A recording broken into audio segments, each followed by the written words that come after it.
Hello, once again. Welcome to another study of the scrolls of Ezekiel. This is part two. Tonight, we are going to be covering chapters 5 through 8. And just to give a quick overview of what was discussed last week, we went over the kings and the prophets, just showing the timeline of where each individual minor and major prophet is where they were speaking, the time frames that they were speaking from, the divided houses. So we have the United Kingdom here once again, the divided houses between the northern and southern kingdoms. You see the green is the prophets who prophesied to the northern kingdom. And then the yellow is the prophets who prophesied to the southern kingdom, to Judah. And then the prophets who prophesied during the captivity of Judah, as well as those who prophesied afterwards.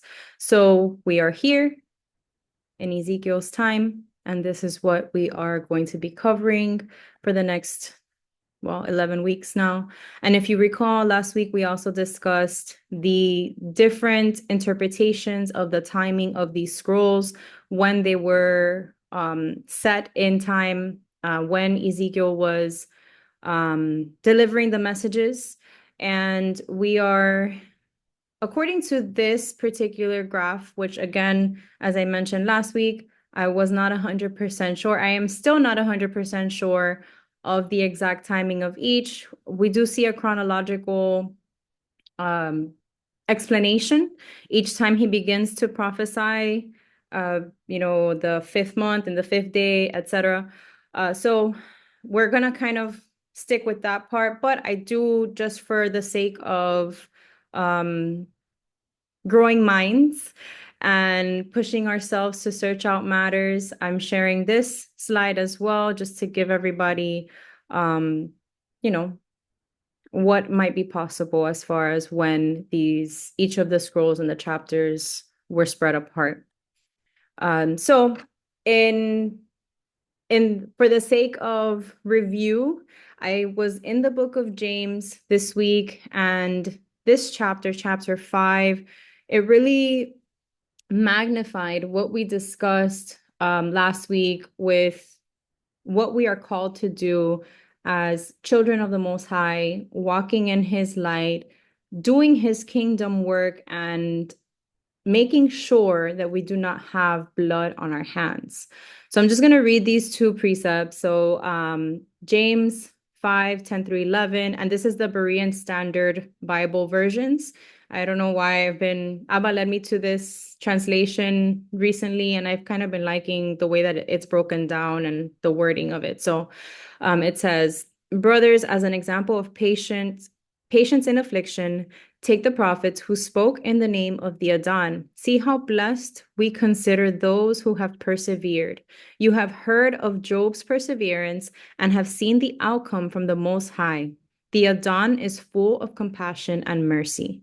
And then it goes on to say in verses 19 through 20, my brothers, if one of you should wander from the truth and someone should bring him back, consider this.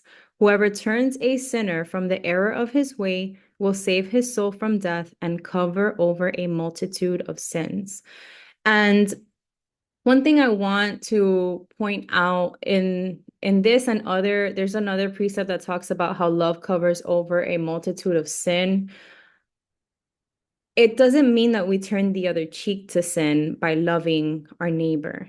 What it means is that we love them enough to lead them to turn away from their sin, covering over it, like as in the sense of walking away from it, never returning to it again. So that's also in essence what it means to not have the blood in our hands, as it is spoken of in Ezekiel 3, I believe it was, I want to say verse 18 or verse 12. Let me see.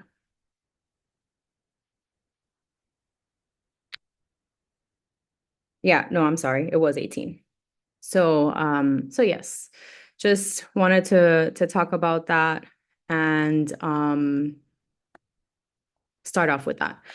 So just to recap, and as I mentioned from the difference from the previous slide that I showed, or the graphic, the graph that I showed, we are kind of following this chronological order as we are reading from chapter 1 through 48 chronologically.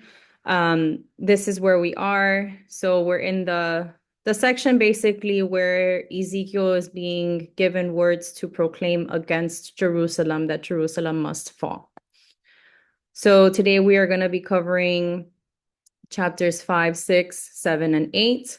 And chapter 5, it is very interesting because it's about a haircut, but we're going to go deeper in it. 6 and 7 talk about the idolatry of Judah. And excuse me, 8 does as well. 8 goes into idolatry as well, as we will be seeing with Tammuz. And 8 through 11 is the necessity of the destruction of Jerusalem and Judah. My sister Jessica will be leading next week chapters 9 through 12. So I'm really excited for that. So she'll be going deeper in wherever we leave off, because tonight we are going to have a cliffhanger, unfortunately, but it's okay. So, oh no, we're not there yet. Let me go to the scriptures. All right. So with that being said, I would like for, if someone is available to read, we're going to start with chapter 5. Let me know if anyone is able to. Okay, Liz, thank you. You can read. I wonder if we should go all the way through. Yeah, go ahead and read through the entire chapter because it kind of all runs through together. Okay, I'm going to read from my Bible because I see you have the same translation. Okay, perfect. Make sure you scroll as I'm reading. I'll try to take a quick look and see where Okay. okay. So, and you, son of man, take a sharp sword, take it as a barber's razor, and pass it over your head and your beard. Then take scales to weight and divide the hair. You shall burn with fire 1/3 in the midst of the city. Interesting. When the days of the Mhm. siege are finished, then you shall take 1/3 and strike around it with the sword, and 1/3 you shall scatter in the wind. I Mm. will draw out a sword after them. You shall also take a small number of them and bind them in the edge of your garment. Then take some of them again and throw them into the midst of the fire, and burn them in the fire. From there a fire will go out into all the house of Israel. Thus says the Adon Elohim, this is Jerusalem. I have set her in the midst of the nations and the countries all around her. She has rebelled against my judgments by doing wickedness more than the nations, and against my statutes more than the countries that are all around her. For they have refused my judgments, and they have not walked in my statutes.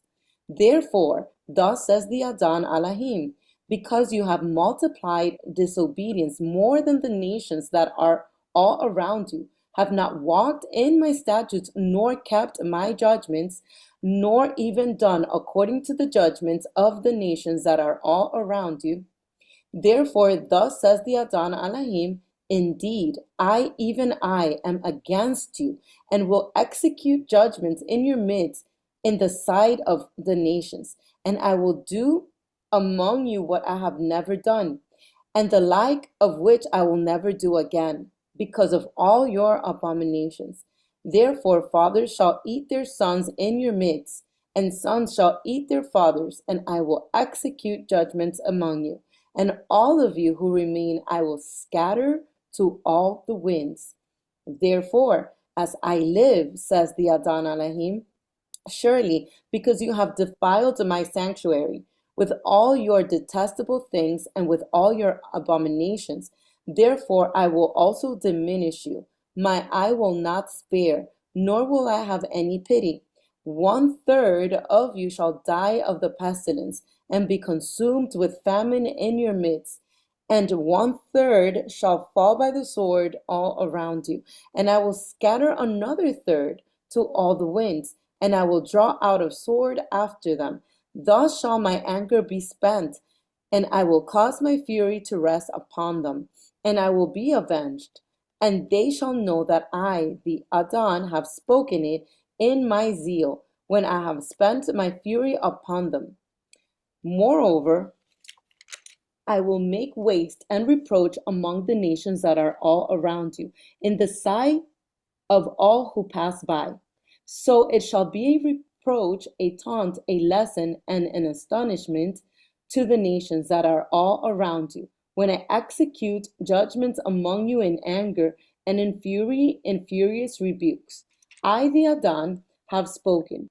When I send against them the terrible arrows of famine, which shall be for destruction, which I will send to destroy you, I will increase the famine upon you and cut off your supply of bread.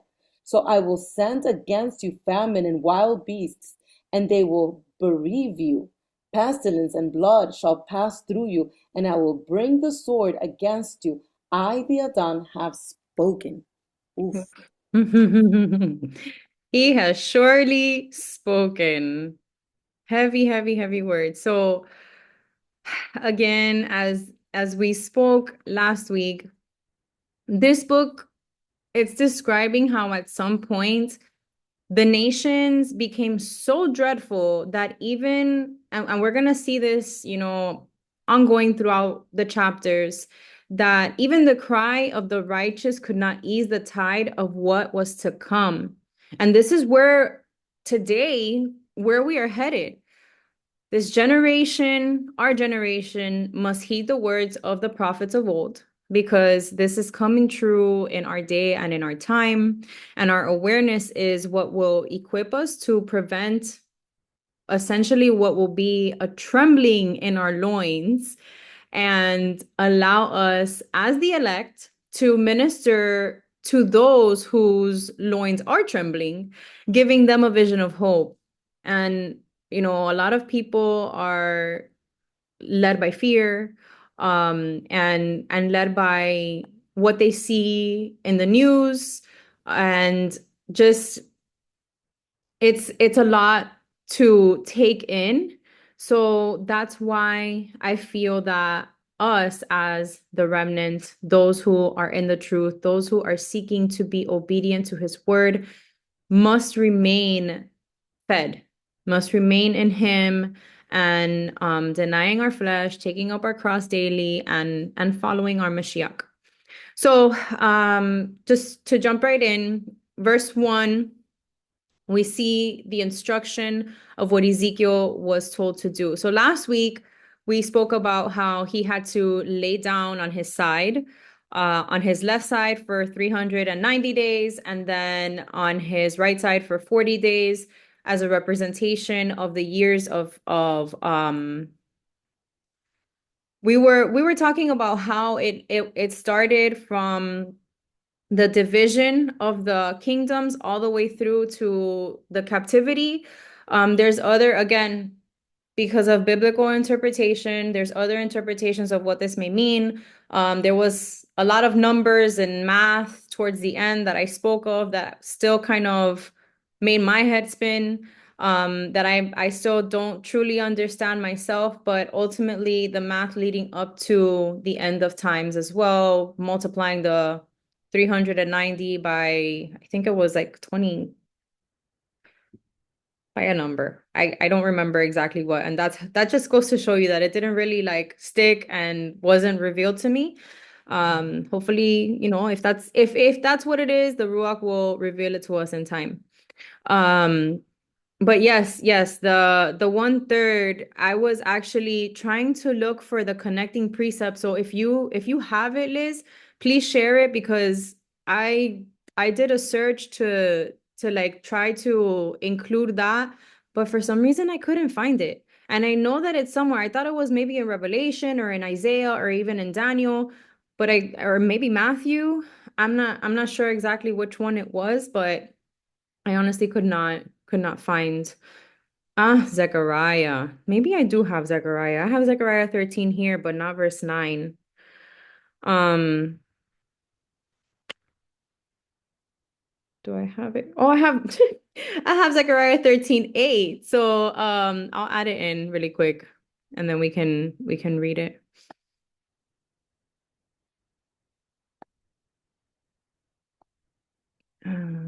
Where is it?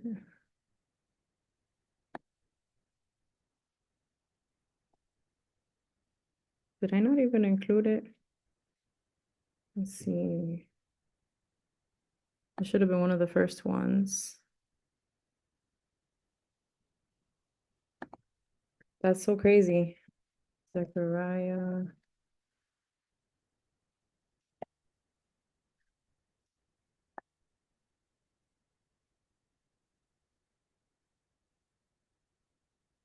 There you go.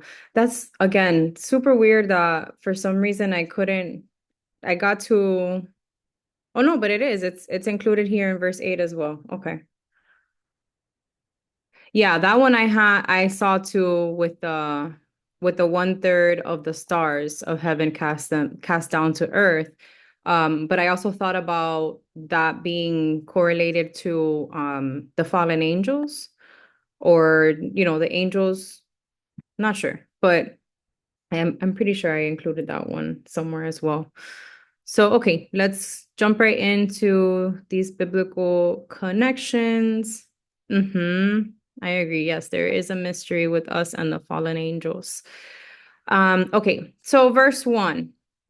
Verse 1, so we see that the Most High told Ezekiel to shave his head as a way to demonstrate the severity of Jerusalem's destruction and to show that the Most High had just cause to judge the people of Jerusalem.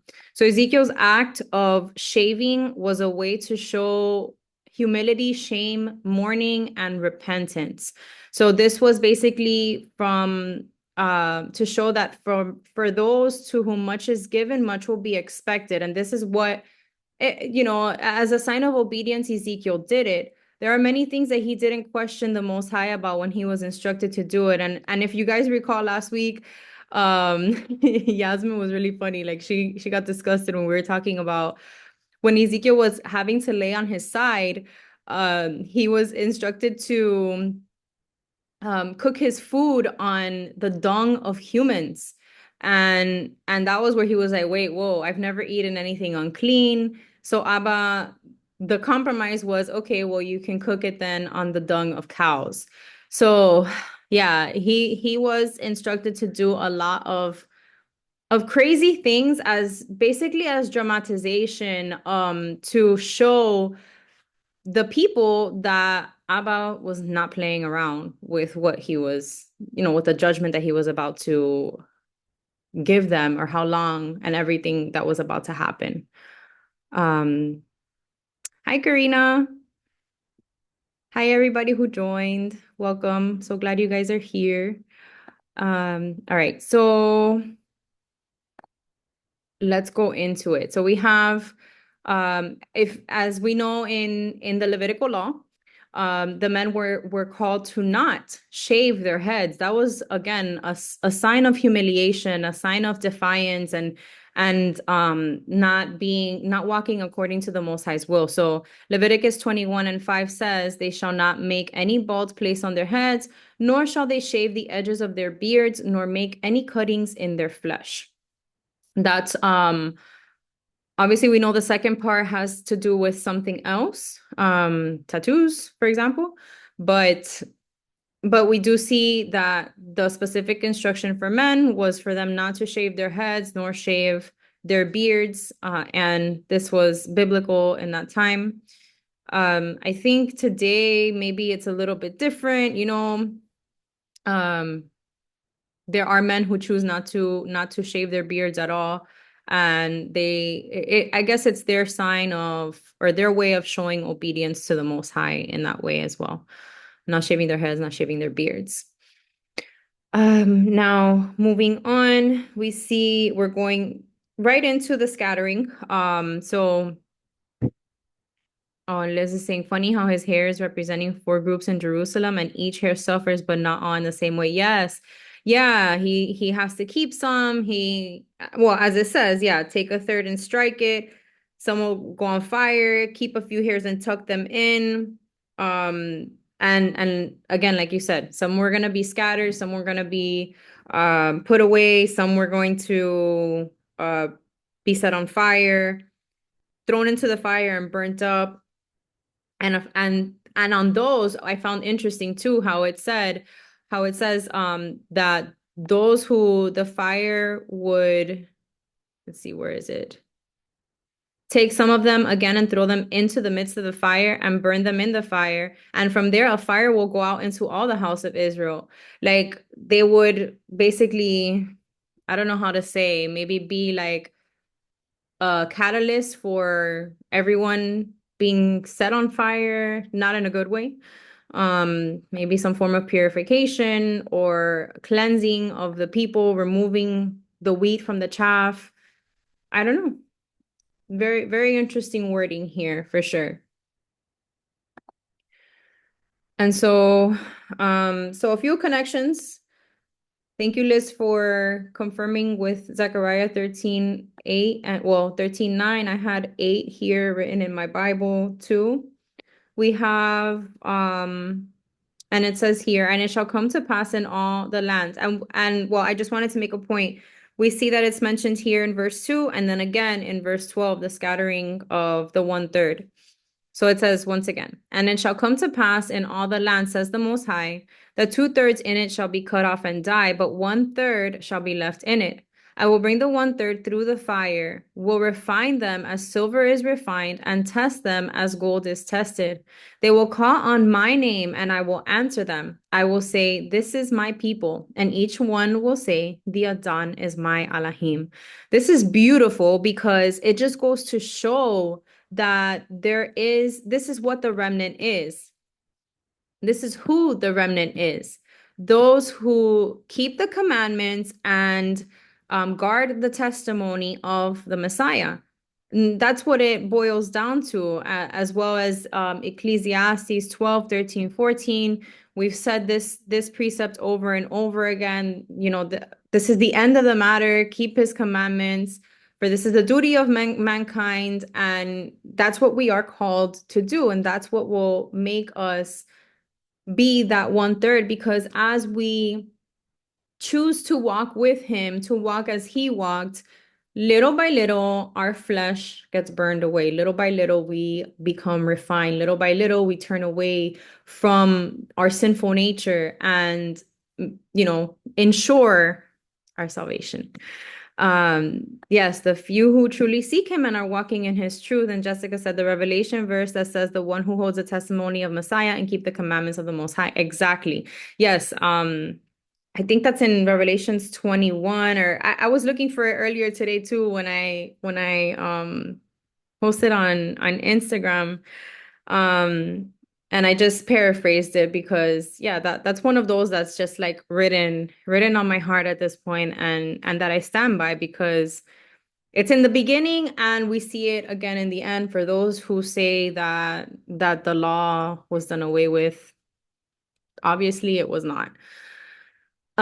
So continuing, we have Romans 11:25 that says, for I do not desire, brethren, that you should be ignorant of this mystery, lest you should be wise in your own opinion, that blindness in part has happened to Israel until the fullness of the Gentiles has come. I also spoke about this earlier today because we got to remember that there are translations. I believe it was in one of Paul's letters that we see that Gentile is translated as pagan, and how important it is to see ourselves as Israel. So until the fullness, meaning until every single one who has been called by the Most High is back in the sheepfold where they were meant to be. That's what I see or read this scripture as, read into it as. Okay, and then we have Revelations 8, 7 through 12. And it says, the first angel sounded, and hail and fire followed, mingled with blood. These are connecting with verses 2 and 3. And these are just confirmations to connect how that 1/3 that was being scattered is coming back into the sheepfold. Let me see what else. I'm sorry. Oh, Revelation 12:17. Thank you. Karina said the day of Pentecost gives the key to his people. On one hand, we were given his 10 words, and on the other, we were given the Ruach because of Yasha. Yes, beautiful. Beautiful way of wording it. Thank you. All right. So this also is in connection with verse 2, verses 2 and 3 and 4. Just that whole portion there. So again, the first angel sounded, and hail and fire followed, mingled with blood, and they were thrown to the earth. And 1/3 of the trees were burned up, and all green grass was burned up. The second angel sounded, and something like a green mountain burning with fire was thrown into the sea, and 1/3 of the sea became blood. And 1/3 of the living creatures in the sea died, and 1/3 of the ships were destroyed. Then the third angel sounded, and a great star fell from heaven, like burning like a torch, and it fell on 1/3 of the rivers and on the springs of water. The name of the star is Wormwood. 1/3 of the waters became wormwood, and many men died from the water because it was made bitter. Then the fourth angel sounded, and 1/3 of the sun was struck, 1/3 of the moon, and 1/3 of the stars, so that 1/3 of them were darkened. 1/3 of the day did not shine, and likewise the night. A lot of third um, terminology here. So, if we break this down and maybe tie it into each of the other thirds that are mentioned. So burn 1/3 of the hair inside the city. And we see a lot of third parts in the animal sacrifices in the tabernacle, or 1/3 parts in the animal sacrifices in the tabernacle. Yeah, I mean it's a lot here. Like it's a lot to connect, and I'm not sure exactly, like I probably should have maybe tried to do like a chart to put the 2 and 2 side by side. But we can just, see there that there is a connection with this. And let me go back to,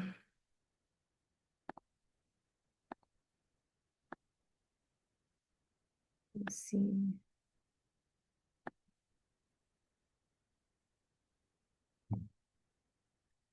I wanted to see if I can maybe put it side by side. I'm going to open up Revelation 8 in my Bible.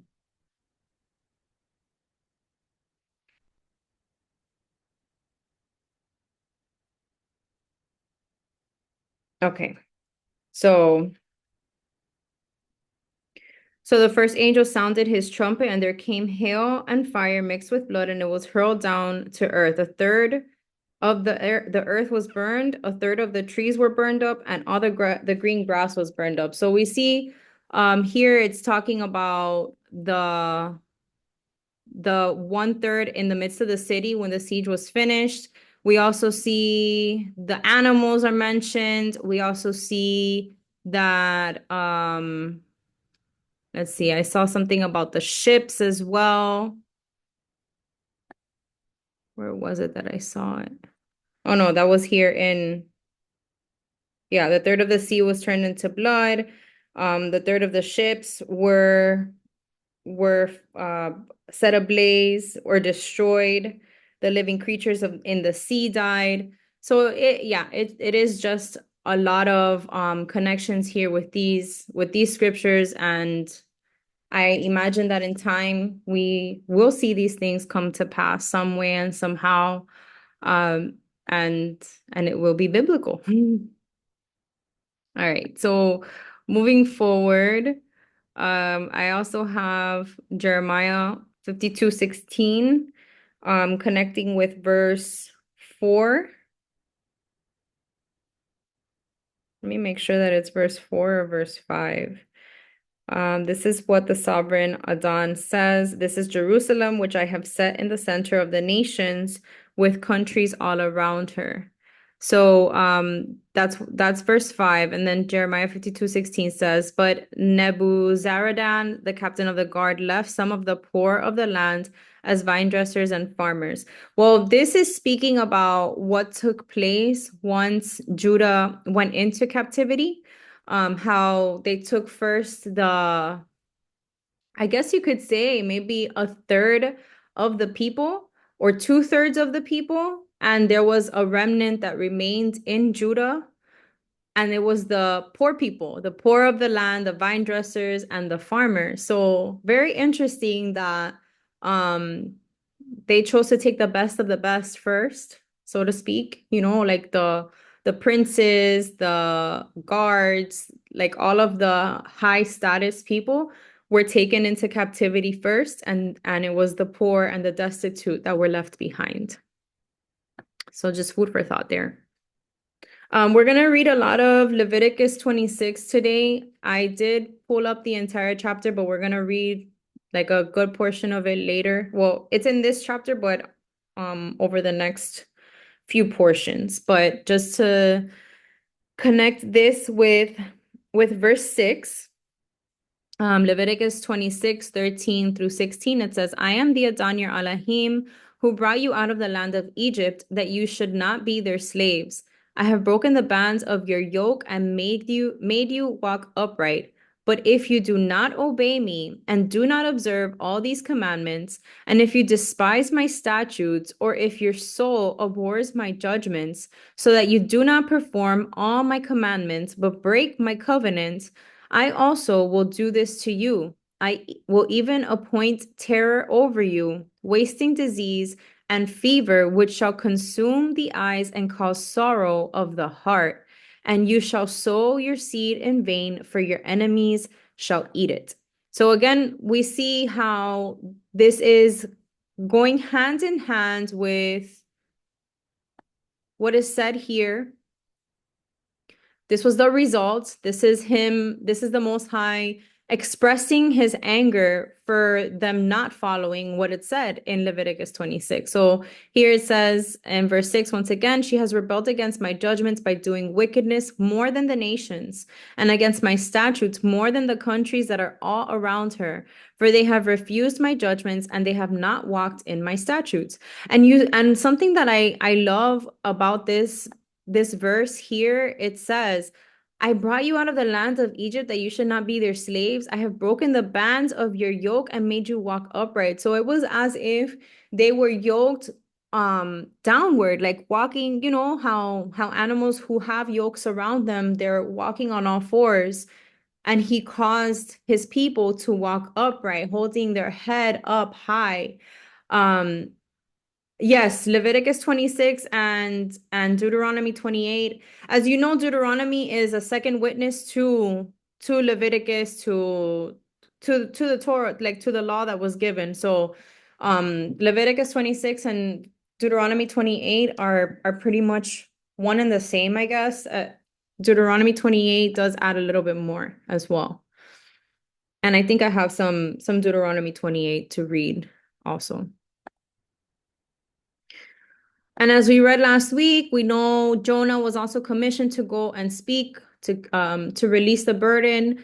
And although he ran from it, he ended up having to fulfill what the Most High called him to do. So Jonah 1:2 says, Arise, go to Nineveh, that great city, and cry out against it, for their wickedness has come up before me. And if you know, Nineveh is part of the Assyrian Empire, but there were Israelites who went, and I believe even people of Judah who went to Nineveh once they were released from captivity. So this does take place after. All right. Then we have connecting with verse 7, 2 Chronicles 33 and 9. And it says, So Manasseh seduced Judah and the inhabitants of Jerusalem to do more evil than the nations whom the Most High had destroyed before the children of Israel. And again, this is just the ongoing theme of what the Most High was proclaiming against the people, because you have multiplied disobedience more than the nations that are all around you. He was infuriated. He was upset. He was tired of seeing them whore after other gods. Okay, now continuing, we have a connection with verse 8, Matthew 24 and 21. For then there will be great tribulation, such as has not been since the beginning of the world until this time, no, nor ever shall be. So, again, like we have made the connections over and over again, that what was proclaimed in the beginning happened also, will happen also in the end, and was proclaimed by our Messiah himself, and we see that here. And this is, again, connecting with verse 8, where the Most High is saying, Even I am against you and will execute judgments in your midst in the sight of the nations. And in the sight of the nations, because they were scattered to all four corners of the earth. Okay, next we have Zechariah 2:6 and Deuteronomy 28, verse 64, tying these in with verses 10 and 11. And it says in Zechariah, Up, up, flee from the land of the north, says the Adon, for I have spread you abroad like the four winds of heaven. Again, like the four corners of the earth. Deuteronomy 28:64. Then the Adon will scatter you among all peoples, from one end of the earth to the other, and there you shall serve other gods, which neither you nor your fathers have known, wood and stone. He already knew, even before the kingdoms, even before David became king, even before the judges, before everything took place, he knew that his people were going to go after other gods. So he's just proclaiming this and speaking about it. So now we're going to read Leviticus 26. I have verses 27 through 44 that I wanted to read. And again, we do have the second witness in Deuteronomy 28. Deuteronomy 28 is a very long chapter as well. So I'm going to read verses 27 through 44. And this is just an example of how the Most High knew that his people would turn away from him over and over again. So it says, And if ye will not for all this hearken unto me, but walk contrary to me, then I will walk contrary unto you also in fury. And I, even I, will chastise you 7 times for your sins. And ye shall eat the flesh of your sons, and the flesh of your daughters shall ye eat. And I will destroy your high places, and cut down your images, and cast your carcasses upon the carcasses of your idols, and my soul shall abhor you. And I will make your cities waste, and bring your sanctuaries unto desolation, and I will not smell the savor of your sweet odors. And I will bring the land into desolation, and your enemies which dwell therein shall be astonished at it.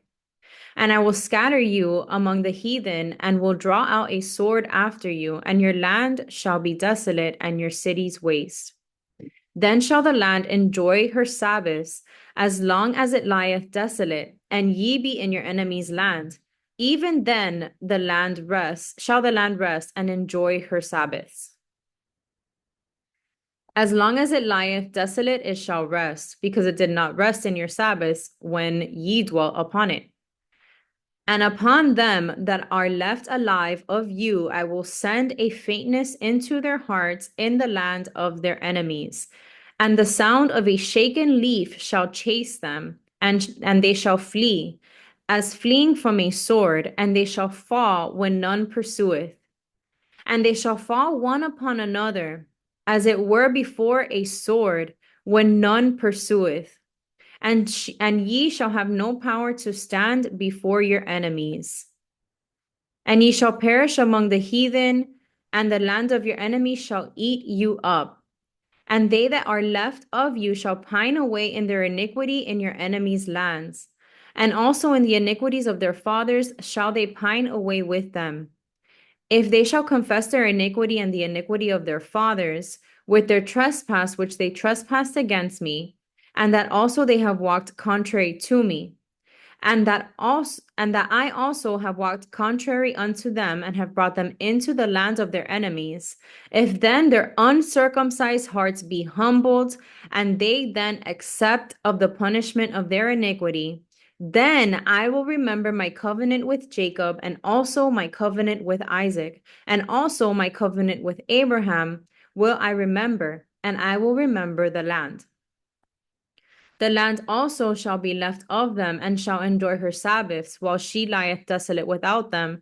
And they shall accept of the punishment of their iniquity, because they despised my judgments, and because their soul abhorred my statutes. And yet for all that, when they be in the land of their enemies, I will not cast them away, neither will I abhor them, to destroy them utterly, and to break my covenant with them. For I am the Adon, their Elohim. So a lot here. This is basically just a recap of what the Most High was proclaiming would take place, and I just find it amazing that that he knew, and still he allowed so many things to come to pass. He allowed the kings to be anointed because of the idolatry. Like it was like an inevitable idolatry that was going to take place, and these men, these kings that were appointed couldn't handle that level of power that they were given. They didn't remain consecrated in order to be able to, well, the majority of them at least, to handle the responsibility that they had, which was to lead the people in the ways of the Most High. So that whole portion there, I have it beside verse 13. Um, but basically, I would say, it just basically ties in with the entirety of the chapter. I also have, let's see, Deuteronomy 32, 23 to 24, and it says, I will heap disasters on them. I will spend my arrows on them. They shall be wasted with hunger, devoured by pestilence and bitter destruction. I will also send against them the teeth of beasts with the poison of serpents of the dust. So that one I have here beside 17. And if we go back to verse 17,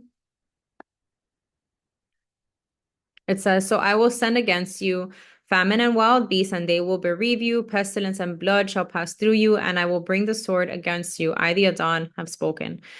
And I mean, I just wanted to touch base here about how once again in verse 12 we talk about the one third shall die of the pestilence and be consumed with famine in your midst. One third shall fall by the sword all around you, and I will scatter another third to all the winds, and I will draw out a sword after them.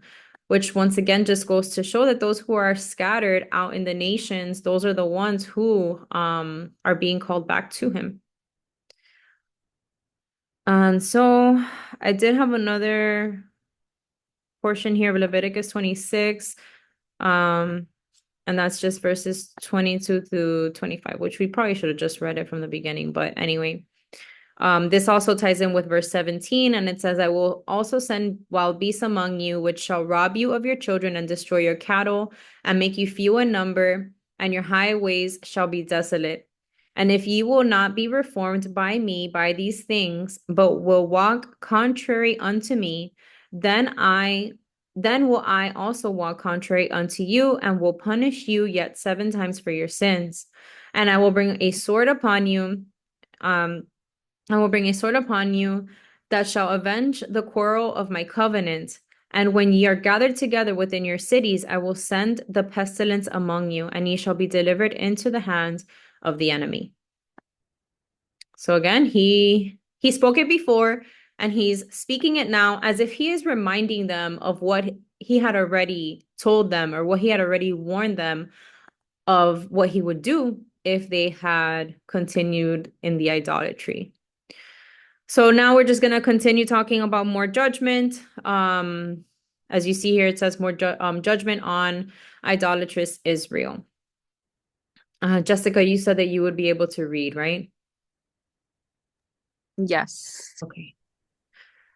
So you can again just read through the entire chapter. It's only 14 verses. And you need to read from the screen, right? Okay, yes. Okay. Okay. Now the word of the Adon came to me, saying, Son of man, set your face toward the mountains of Israel and prophesy against them, and say, O mountains of Israel, hear the word of the Adon Alahim. Thus says the Adon Alahim to the mountains, to the hills, to the ravines, and to the valleys. Indeed, I, even I, will bring a sword against you, and I will destroy your high places.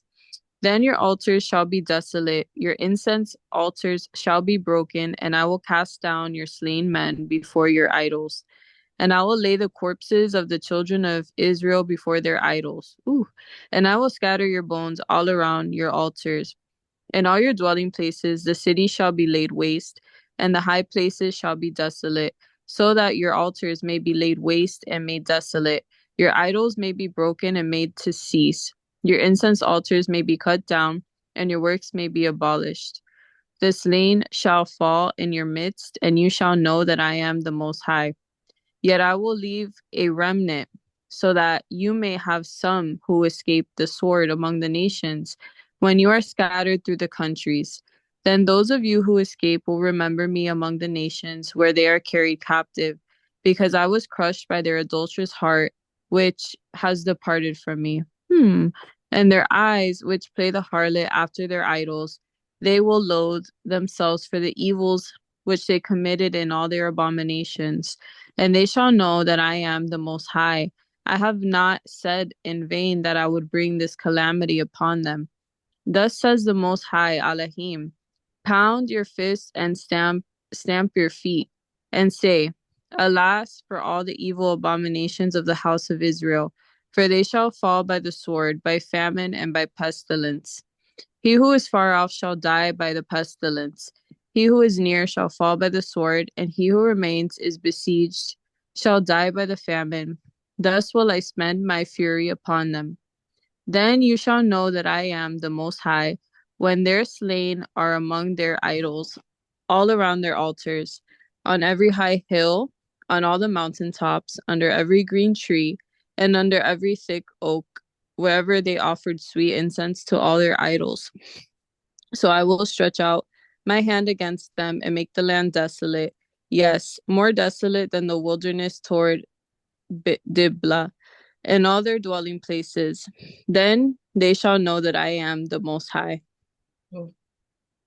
Ooh. What really struck me was verse 10, where it says, "And they shall know that I am the Adon. I have not said in vain that I would bring this calamity upon them." Like basically saying, like, I am not I'm not doing this. I'm not doing this because I feel like it. I'm not doing this because it's just coming out of me. None of this is in vain. I gave you so many chances. Can you imagine like us today, how we go on Instagram and we speak these words trying to get people to see the truth. Ezekiel was doing this in front of people, like he was proclaiming these words, and these are harsh words, like telling them, you guys, y'all gonna die. It's crazy to think that in that day they had those mouthpieces that were coming straight from the throne of heaven, and they still would not listen. It blows my mind. um One thing that I wanted to also talk about, because I wasn't really like, obviously we see how it says, "Oh mountains of Israel, um thus says the Adon, to the mountains, to the hills, to the ravines, and to the valleys." Like again, these are four different places that he is speaking to. And we know that the high places were also built like up in the high, on the hills and stuff, in the high areas, where they would be visualized, right? So maybe that's where that connection is. But the judgment on the mountains, not just on Jerusalem, um basically stating that he was going to just place judgment all around. So a few connections with the first few verses. We have Micah 6, verses 1 through 2. And it says, Hear now what the Adon says. Arise, plead your case before the mountains, and let the hills hear your voice. Hear, O you mountains, the Adon's complaint, and you strong foundations of the earth, for the Adon has a complaint against his people, and he will contend with Israel. So again, we see there's something else here. There's another portion here in Ezekiel 36, speaking of the mountains again. Verses 1 through 4. And you, son of man, prophesy to the mountains of Israel and say, O mountains of Israel, hear the word of the Adon. So thus says the Adon Alahim, because the enemy has said of you, Aha, the ancient heights have become our possession. Therefore prophesy and say, Thus says the Adon Alahim, because they made you desolate and swallowed you up on every side, so that you became a possession of the rest of the nations, and you are taken up by the lips of talkers and slandered by the people. Therefore, O mountains of Israel, hear the word of the Adon Alahim. Thus says the Adon Alahim to the mountains, the hills, the rivers, the valleys, the desolate wastes, and the cities that have been forsaken, which became plunder and mockery to the rest of the nations all around. You know what it also made me think of? Matthew 4, when Messiah is fasting and Hasatan takes him to the highest mountain. And I know that can, if he was taken in physically, we're not 100% sure which mountain that was, right? Hollywood. But he was able to see everything. I don't know, this passage in Ezekiel 36, it kind of reminds me of that, because it talks about the enemy. Let me see where it was saying. Because they made you desolate and swallowed you up on every side, so that you became the possession of the rest of the nations. Oh, right here. Because the enemy has said of you, the ancient heights have become our possession. Now, of course, that's also speaking of Assyria and Egypt being that enemy. But oh, Karina says he probably was physically, because Philip is an example of how quickly that can happen. Very true, very true. But yeah, it's I don't know. I don't know. I think for some reason it took me to that portion of Mashiach's walk, and everything that he was promised. And obviously in this time, these are people who were slandering the Most High. They were going after other gods, and Messiah was still choosing to die for them. I mean, even in his time, that kind of idolatry was still at play. And today, just in the same way, it's happening. So continuing, we also have Jeremiah 3 and 6 that says, The Adon said also to me in the days of Josiah the king, Have you seen what backsliding Israel has done? She has gone up on every high mountain and under every green tree, and there played the harlot. And we know that Josiah was one of the righteous kings. He was one of the ones that took down all of the high places. But yes, it also this is just another example of what was going on before the captivity took place. Again, Jeremiah 8, verses 1 through 2. At that time, says the Adon, they shall bring out the bones of the kings of Judah, and the bones of its princes, and the bones of the priests, and the bones of the prophets, and the bones of the inhabitants of Jerusalem out of their graves. They shall spread them before the sun and the moon and all the hosts of heaven, which they have loved and which they have served, and after which they have walked, which they have sought and which they have worshipped. They shall not be gathered nor buried. They shall be like refuse on the face of the earth. And this again is going with basically verses 1 through 5. But particularly verse 5 that also speaks about the dead bodies here. I will lay the corpses of the children of Israel before their idols, and I will scatter your bones all around your altars. Okay. All right. So moving on. Let me see if I had any notes here, anything I wanted to share. No, okay. All right, so verses 6 and 7, we have Zechariah 13:2 and Micah 1:7. And Zechariah 13:2 reads, It shall be in that day, says the Adon of hosts, that I will cut off the names of the idols from the land, and they shall no longer be remembered. I will also cause the prophets and the unclean spirits to depart from the land. Then Micah 1:7 says, All her carved images shall be beaten to pieces, and all her pay as a harlot shall be burned with the fire. All her idols I will lay desolate, for she gathered it from the pay of a harlot, and they shall return to the pay of a harlot. I don't know about you. I mean, I know you guys too feel the same way. I just can't wait to see all of those idols come down. All of those statues, all of those high places that we walk by, and it's basically like a mockery of the Most High today. I really can't wait for that judgment. Yes, like it's gonna be it's gonna be heavy, but it'll also be like Messiah's coming back. So yeah, that would be great to have the opportunity to partake in smashing things down. It would feel very, very good. Se pudre. Yes. All right. So continuing, I have some connections with this is verse 9, but I also wanted to mention, let me go back to the Ezekiel portion. So again, we see a mention of the remnant here. And yes, Liz, you mentioned earlier that you saw the purpose of the life.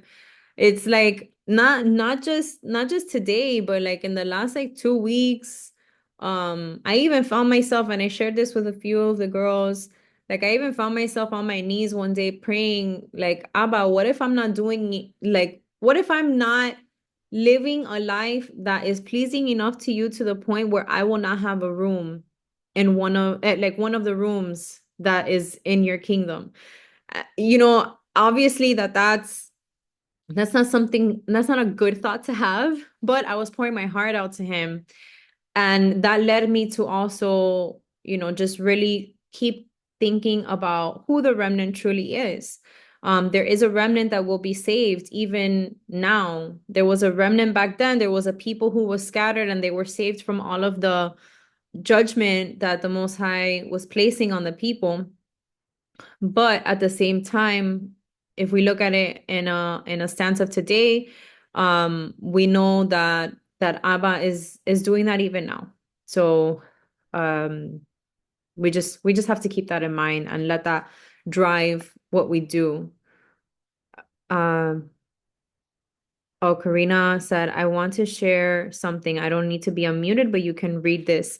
Do you mind pasting it into the chat and I can read it? Okay, thank you. While you do that, I'll read Isaiah 7:13, which goes with verses 8 through 10, basically. Let me go back over here. Oh, that was quick. Okay, let me read this really quick. So Deuteronomy 30, verses 11 through 14. For this commandment that I command you today is not too hard for you, neither is it far off. It is not in heaven that you should say, Who will ascend to heaven for us and bring it to us that we may hear it and do it? Neither is it beyond the sea that you should say, Who will go over the sea for us and bring it to us that we may hear it and do it? But the word is very near you. It is in your mouth and in your heart so that you can do it. Oh my gosh, that is so beautiful. Yes, yes. And we know that in the scriptures it also says that his commandments are not burdensome. Keeping his word, it's not a burden when we understand that everything that he has instructed us to do, it's for our own good. It's for a plan and a purpose to purify us, sanctify us, and consecrate us to unto him. To be those pure and precious stones that dwell in his kingdom. He can't have anything imperfect, you know? He can't have anything that is unclean. That is why we are to wear or to have our garments cleansed. That's why David also said that in Psalm 51, right? The blot out my iniquities, cleanse me, created me a clean and right heart, and renew a steadfast spirit within me. It's all throughout scriptures, but there are those key chapters or verses that really remind us the importance of remaining in the vine, and being that branch that is grafted into the cultivated olive tree, which is our Messiah. All right, so um Isaiah 7:13, I think this one goes perfectly with verse 10. It says, then he said, hear now, O house of David, is it a small thing for you to weary men, but will you weary my Elohim also? And then also Daniel 9:12, and he has confirmed his words which he spoke against us and against our judges who judged us, by bringing upon us a great disaster. For under the whole heaven such has never been done as what has been done to Jerusalem. We just know that these things are coming, and they're not without reason. Once again, verse 10 is key here. Super, like, major key here. There's no way that we can escape what's coming, because of the sin, because of the transgression of the law, and just the utter disgusting idolatry and worship of other gods. All right, so we have with verse 11 and 12, Joel 1:15, it says, alas, for the day of the Adon is at hand. It shall come as destruction from the Almighty. Then we also have Lamentations 4:11. The Adon has fulfilled his fury. He has poured out his fierce anger. He kindled a fire in Zion, and it has devoured its foundations. So if we go back once again, this is just poetic here, again, what the Most High was telling Ezekiel to, I don't know, like I could picture Ezekiel prophesying. Who knows, maybe he had to like stand on a table and say these words out loud to make sure that the people heard him, or maybe walk through the city and say things over and over again. I believe Lamentations was written by Jeremiah. Correct me if I'm wrong, but I believe it was. Um, and we know that Jeremiah was, again, also during the time of Ezekiel, prophesying for a longer time as well. Yes, he was the weeping prophet. He was the one, like, you could tell him and Elijah, the depression that they endured, having to see things that happened, and also having to be the ones to proclaim words against the people. Okay, next we have Job 27:15. Those who survive him shall be buried in death, and their widows shall not weep. And again, we know Job was going through his deep and dark times when he was saying certain things that he said, but very prophetic in nature, full of wisdom, and speaking truth about what would be happening to the people. And he didn't even realize that that was what he was saying, because he was very woe is me during that time too. I also have with verse 12, Exodus 32:14, that says, so the Adon relented from the harm which he said he would do to his people. So if we go back here, let's see. Oh man, that doesn't sound like the right precept actually. I might have written it incorrectly. But I'm not gonna go back and look. Um, because this is the opposite, and this would actually kind of go back to what we were speaking about in Leviticus 26, and like if they were to turn away from their sin, how he would relent from the harm which he said he would do. But in this case, that's not a good connection because he right now is just speaking wrath more than anything else. Okay, so just a few more. I think I just have one more actually. Hosea 4:13, which says, "They offer sacrifices on the mountaintops and burn incense on the hills under oaks, poplars, and terebinths, because their shade is good. Therefore, your daughters commit harlotry and your brides commit adultery."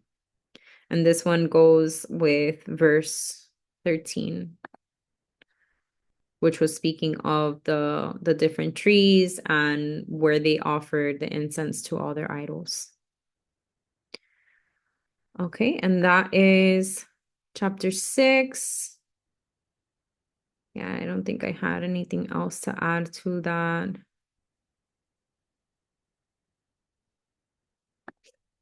There's a lot more connections that I have written down in my Bible, but I didn't want to overdo it. And last week we went over time, so I just wanted to make sure that we covered everything and that everybody who was here stayed awake. So now we are in chapter 7. Is there anybody who is able to read? Yes, exactly. Always longer in the beginning.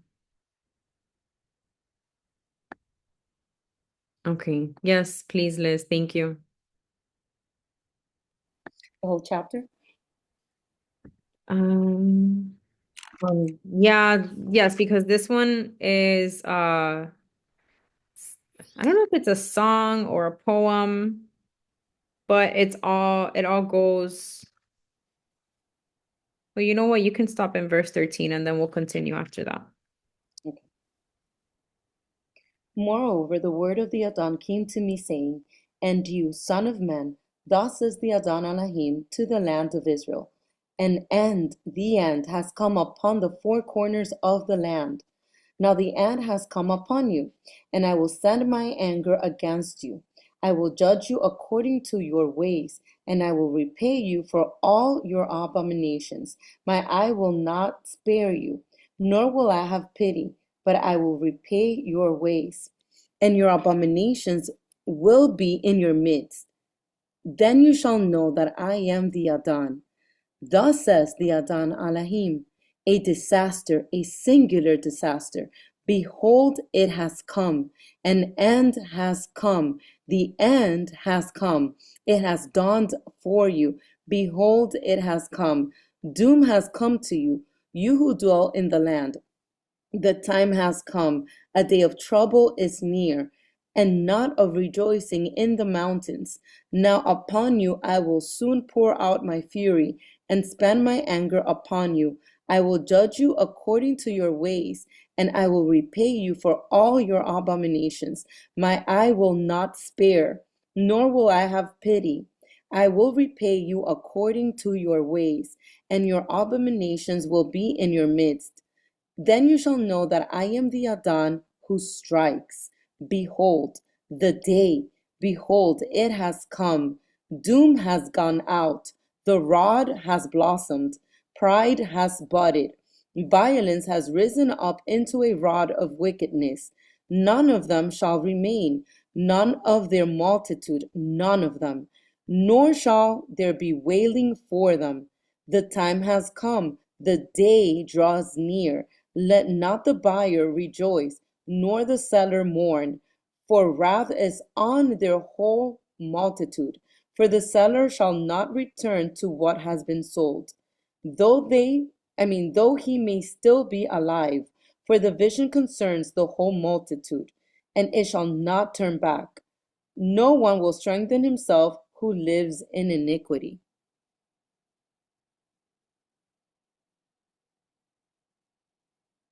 So I continue.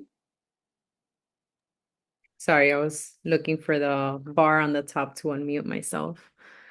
All right, so this first portion here, thank you, Liz. This first portion here, again, this we see an ongoing theme here tonight. It's a lot of repetition about what is coming for the people, but basically, um, the beginning of this chapter and well, all throughout, we're gonna see the end has come and it's too late to repent. So as I was saying earlier, uh, not even the righteous is able to stop what is coming. There's no way that his word is going to return to him void. So we see that throughout the Old Testament, we see that it says this is the day of the Adon, and we see that here as well, in other translations. But throughout this first portion, we were seeing how we can reach the point that the Most High is no longer going to show any pity. And that's the whole the crux of the matter. He's not going to show them any pity and there's no way back. Yes, exactly. End times. This is very much an end times chapter, even though Ezekiel is speaking to the people of the time then. So starting out for verses 1 and 2, I have these three precepts here. So first off, we have Amos 8, 2-3 that says, and he said, Amos, what do you see? So I said, a basket of summer fruit. Then the Adon said to me, the end has come upon my people Israel. I will not pass by them any more. And the songs of the temple shall be wailing in that day, says the Adon. Alahim, many dead bodies everywhere. They shall be thrown out in silence. So very very foreshadowing, very foretelling of what is to come, what was going to happen to them then and what is to come now. Also Isaiah 11:12, he will set up a banner for the nations and will assemble the outcasts of Israel and gather together the dispersed of Judah from the four corners of the earth.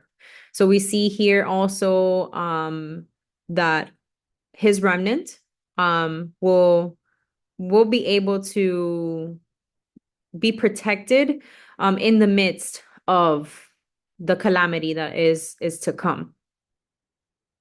Revelations 20:12-13. And it says, and I saw the dead, small and great, standing before the Elohim, and books were opened. And another book was opened, which is the book of life.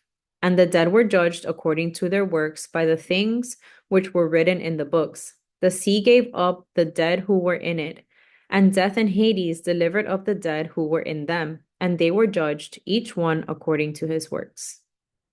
So this is again very foreshadowing. The end has come, as it says in the second verse. Let me go back.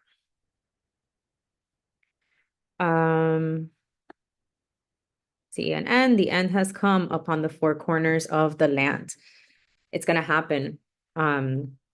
Four corners connection with the four parts of 1/3. Yeah, that's why it's like to break it all down, like I think each of these chapters are could potentially be studies of in and of themselves. Especially chapter 5 with all of that, with all of the breaking down of the thirds and the four different the four corners, just all of it. All of it is very, very deep. Lots of information, lots of revelation in it. And then I have for verse 4, Hosea 12:2, that says, the Adon also brings a charge against Judah and will punish Jacob according to his ways, according to his deeds, he will recompense him. So Judah, southern kingdom, but once we see Jacob, we see that that's all encompassing, speaking to both kingdoms, all of his people. Hosea 9:7 says, the days of punishment have come, the days of recompense have come. Israel knows. The prophet is a fool. The spiritual man is insane because of the greatness of your iniquity and great enmity. And and we know that in those times and even now, as I mentioned last week, um we were also talking about how I believe it's in chapter 3 as well. Um, the prophets of today, like they're so quick to say, "Thus says the Most High," or how they say, "Thus says the Lord," um, because Ezekiel was instructed, literally in chapter 3, he's saying, to say whenever he was proclaiming anything, "Thus says the Most High," or "This is the word of the Most High." But everything that followed after that was not rainbows and butterflies. It was proclamations against them. It was speaking of what was going to happen because of all of the warnings that had already been given through his word and all of the instructions that they had been instructed to follow that they were choosing not to.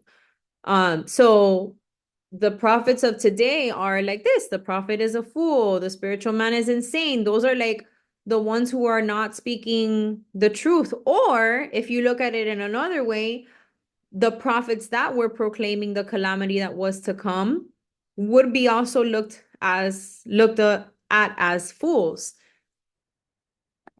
Here, right, cooking their own food on cow poop. Can you imagine a prophet today being told to cook their food on cow poop and obeying and doing it? I don't know. I don't know. Well, I mean those like in churchianity and stuff. Those who are prophesying cars and keys to houses and all of those wonderful things. But yeah. Moving on. I also have Hebrews 10:30 as well as Zechariah 11:6. Um, so Hebrews says, "For we know him who said, 'Vengeance is mine, I will repay,' says the Adon. And again, the Adon will judge his people." And then Zechariah 11:6, "For I will no longer pity the inhabitants of the land," says the Adon, "but indeed I will give every one into his neighbor's hand and into the hand of his king. They shall attack the land, and I will not deliver them from their hand." It's too late. Too late. See me, would you? I mean, Mm. exactly. That I was gonna say the same thing. If I was encountering him the way with the way that I mean, listen, Ezekiel is told to do this after he had the vision literally of the four-headed angel, the cherubim. He was like having the vision of Mashiach himself on the chariot, like the fire and the glory and all of this stuff. I mean, if I saw that and he's like, okay, now you gotta lay down on your side. Yeah, he exactly. He was on the throne, then yeah, I'm like, all right, I'm gonna do it. Whatever you want me to do, I'm gonna do it. Whatever you want me to do. So yeah, I humbly say, Abba, if that's what you were to tell me to do, I'm sure you would give me a sign as to why or something to justify the reason for doing it. But I'm willing to obey my heavenly Father. All right, continuing forward. Um, I have Zechariah 13:7 that says, "Awake, O sword, against my shepherd, against the man who is my companion, says the Adon of hosts. Strike the shepherd, and the sheep will be scattered. Then I will turn my hand against the little ones." And I believe this also has to do, of course, this is foreshadowing of Mashiach. And this ties in with like this is just basically coming together with everything that we read in the first 13 verses, but I have it written next to verse 6 that says, "The end has come, the end has come, it has roused itself against you, see it comes." um and also prior to that, verse 5 says, "Disaster, unheard of disaster, see it comes." It's like over and over again we know that disaster is going to come because of their iniquity, and then also because of what ended up happening to Messiah, how those people could just throw him to the wolves to be crucified, you know? All right, and then so we have a reference to something also that happened in the past. Of course, we know Sodom and Gomorrah went up in flames. And this is connecting with verse 7. And it says, and they called to Lot and said to him, where are the men who came to you tonight? Bring them out to us so we may know them carnally. And again, that just shows the destruction, the perversity that was among the people. Um, a day of trouble is near and not of rejoicing in the mountains. And I believe Sodom and Gomorrah was in a mountain area, mountainous area. So that's why that reference, that's why it is a connection that we're making here as well. We also have First Peter 4:17 that says, for the time has come for judgment to begin at the house of the Elohim. And if it begins with us first, what will be the end of those who do not obey the gospel of the Most High? So imagine like what is going to happen. Just think about it.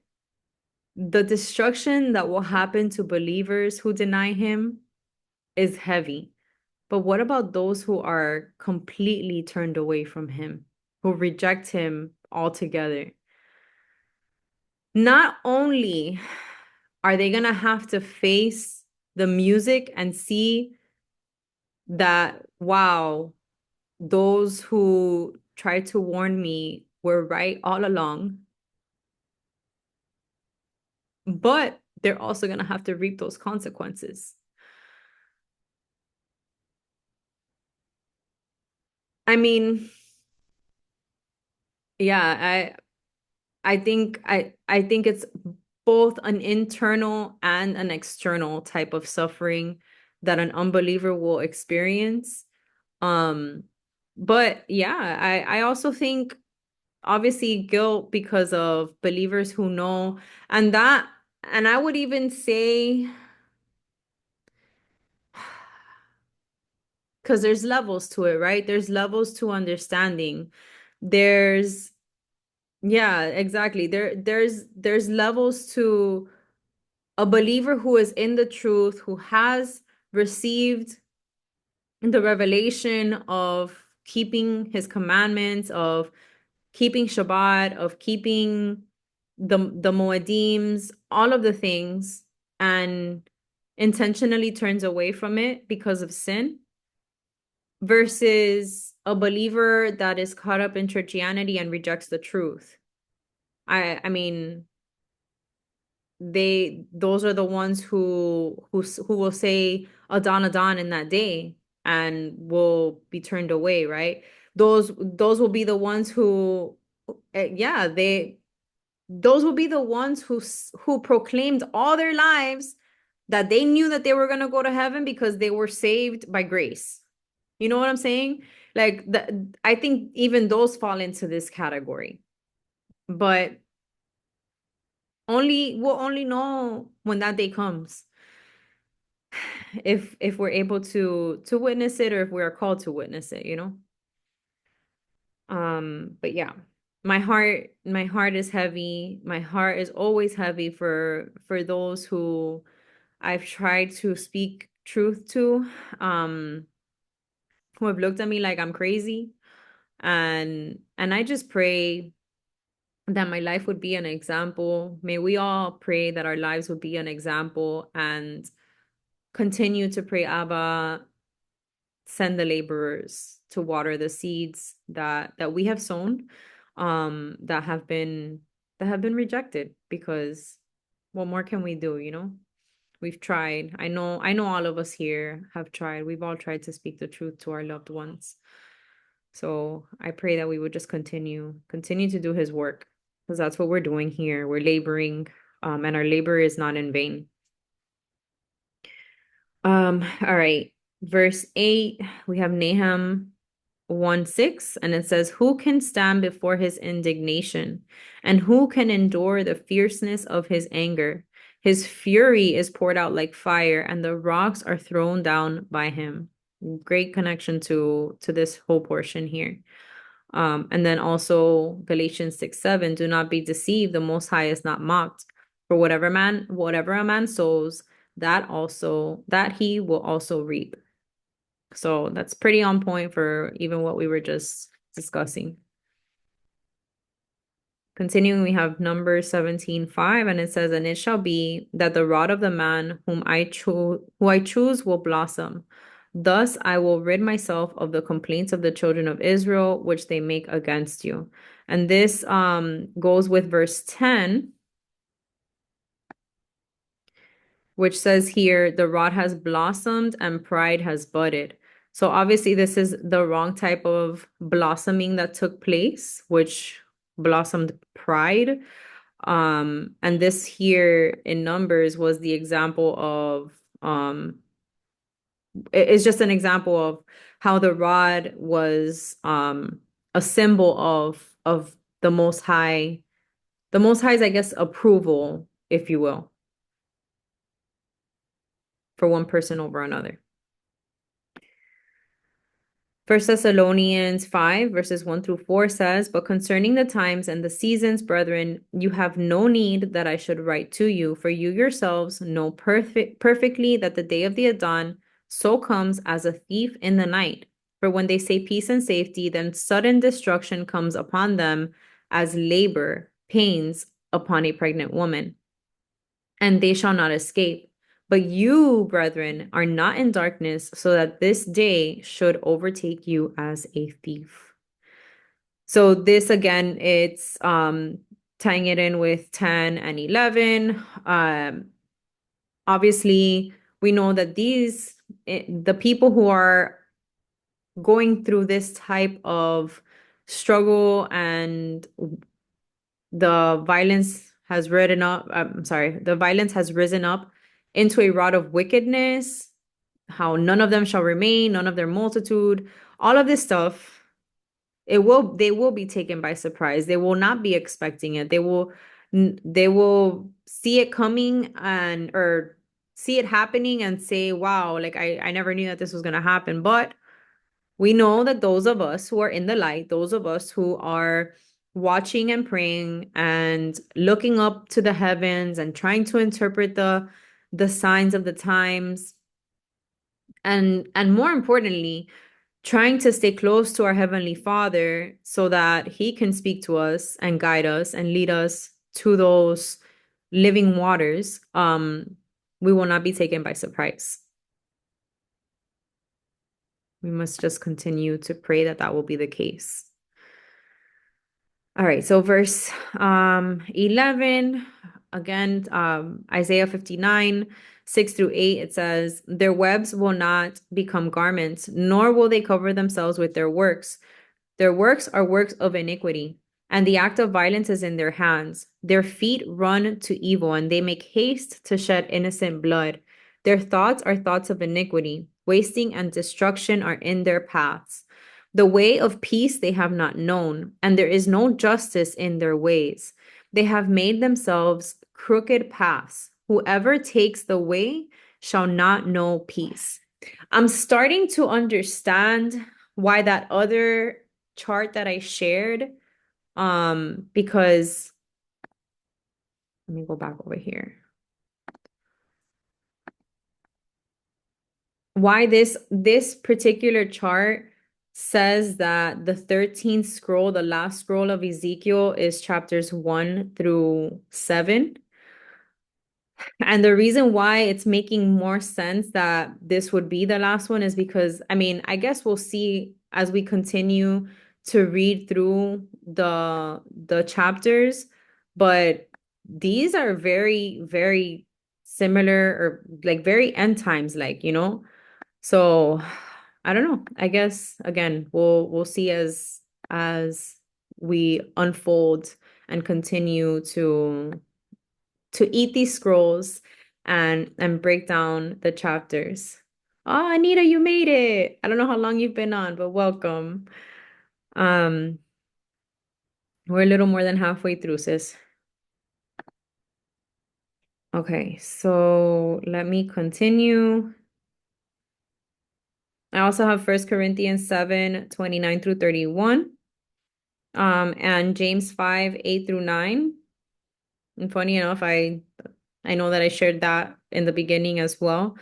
But these go with verse 12. So First Corinthians 7, but this I say, brethren, the time is short, so that from now on, even those who have wives should be as though they had none, those who weep as though they did not weep, those who rejoice as though they did not rejoice, those who buy as though they did not possess, and those who use this world as not misusing it, for the form of this world is passing away.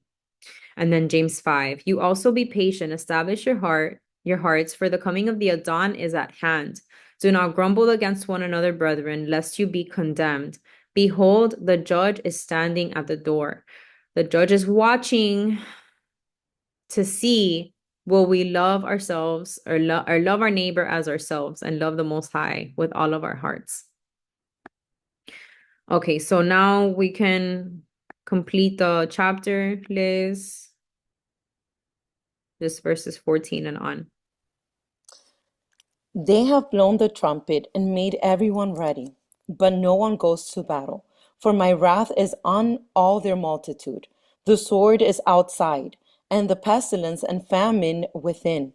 Whoever is in the field will die by the sword, and whoever is in the city, famine and pestilence will devour him. So foreshadowing. Mm-hmm. Those who survive will escape and be on the mountains like doves of the valley. Matthew 24. Hmm. All of them mourning, each for his iniquity. Every hand will be feeble, and every knee will be as weak as water. They will also be girded with sackcloth. Horror will cover them, shame will be on every face, boldness on all their heads. They will throw their silver into the streets, and their gold will be like refuse. Oof, their money. Their silver and their gold will not be able to deliver them Come in on. the day of the wrath of the Adon. Come on now. They will not satisfy their souls, nor fill their stomachs. Woo, because it became their stumbling block of iniquity. Oh my goodness, sorry. As for the beauty of his ornaments, he said in he said it in majesty, but they made from it the images of their abominations, their detestable things. Therefore I have made it like refuse to them. I will give I will give it as plunder into the hands of strangers, and to the wicked of the earth as spoil, and they shall defile it. I will turn my face from them, and they will defile my secret place, for robbers shall enter it and defile it. Make a chain, for the land is filled with crimes of blood, and the city is full of violence. Therefore, I will bring the worst of the Gentiles, and they will possess their houses. Oof. I will cause the pomp of the strong to cease, and their holy places shall be defiled. Destruction comes. They will seek peace, but there shall be none. Disaster will come upon disaster, and rumor will be upon rumor. Then they will seek a vision from a prophet, but the law will perish from the priest, and counsel from the elders. The king will mourn, the prince will be clothed in desolation, and the hands of the common people will tremble. I will do to them according to their way, and according to what they deserve, I will judge them. Then they shall know that I am the Adon. Amen. Oh boy. All right. So let me go back over here. So again, this latter portion of Ezekiel 7, basically you can see that um there's a difference between the things that you can buy with money and the things that money cannot buy. um, Medicine, books, position, attention, those are all things that can be bought, right? With money, with riches. But things that you cannot buy that are spiritual riches is health, the knowledge of the Most High, wisdom that He gives, favor from Him, and most importantly, love. That's why it's saying here that the silver will be thrown into the streets on the day of judgment, and what the world holds to be valuable will be abominable. It'll be rejected. It won't be of any value because it's not going to save you. What's going to save you is what you have in Him and what you've done. So, let's go on to some connecting precepts here. I don't know why I didn't include that precept in First Corinthians. I believe it's chapter 9 about the trumpet. But we know that one also, at the sound of the trumpet and the twinkling of an eye, that's when judgment will come. So just something to keep in mind there. But I have Jeremiah 14:18 that says, if I go out to the field, then behold those slain with the sword. And if I enter into the city, then behold those sick from famine. Yes, both prophet and priest go about in a land they do not know. And again, this goes back to the third that would be slain by the sword, the third that would die by pestilence or famine. And then we have the other third that is scattered. And then I have like seven precepts, seven precepts that all pretty much are along the same line, saying the same things.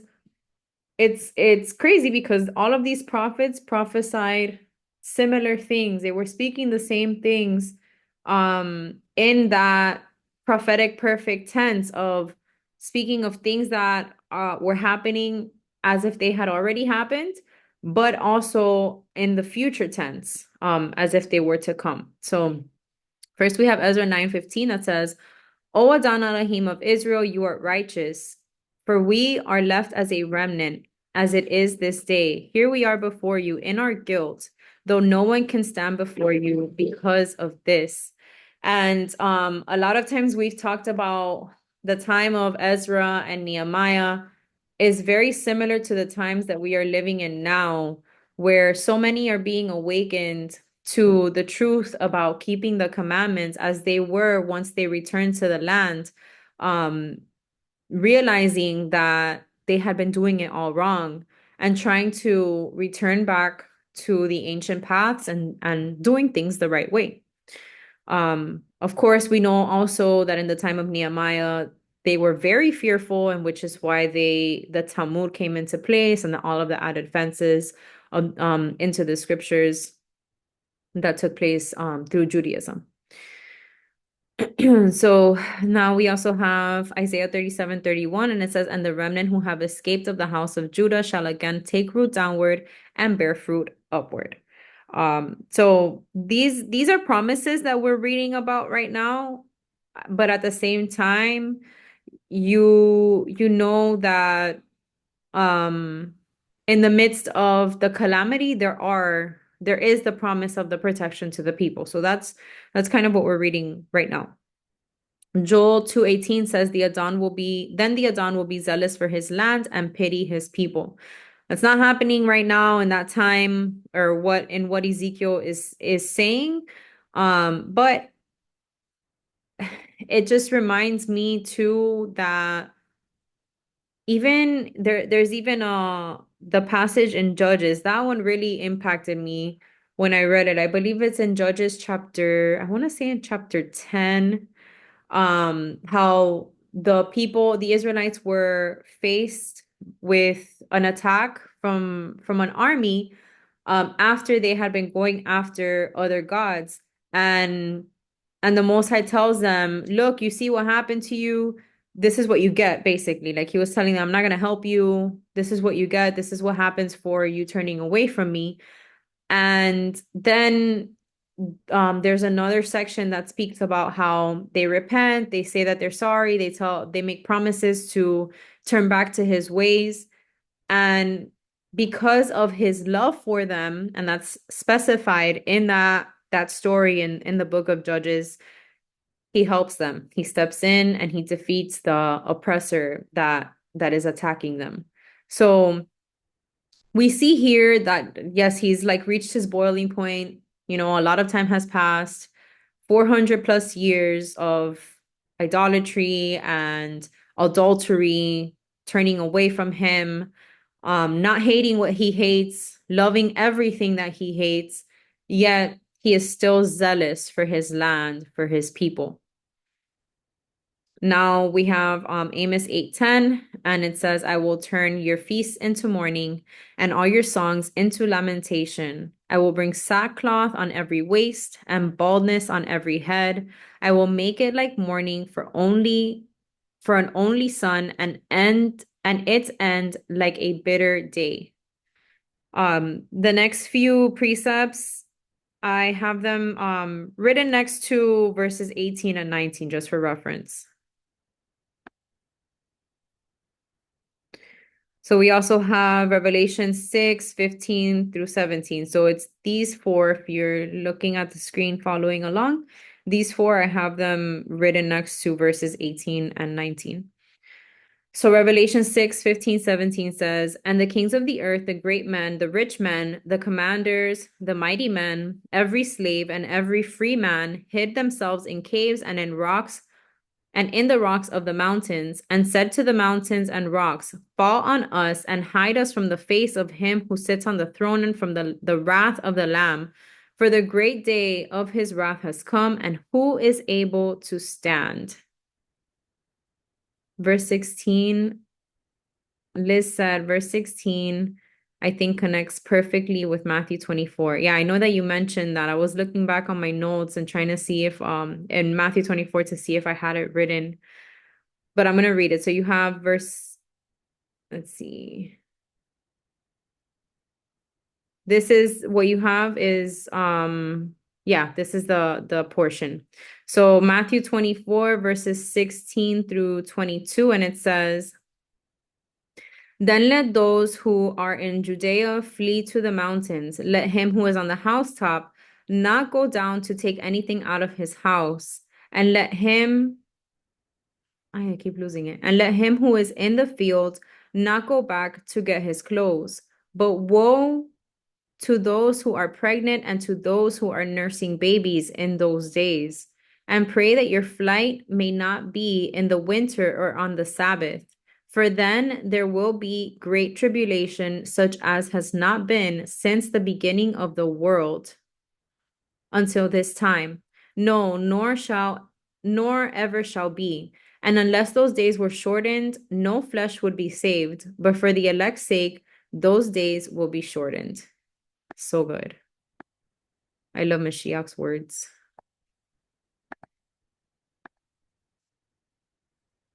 Thank you for that, Liz.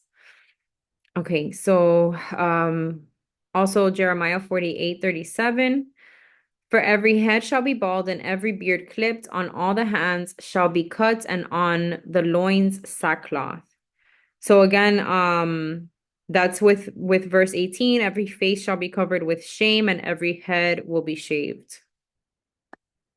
And like I mentioned in the beginning of the study, with Leviticus, I believe it was 21.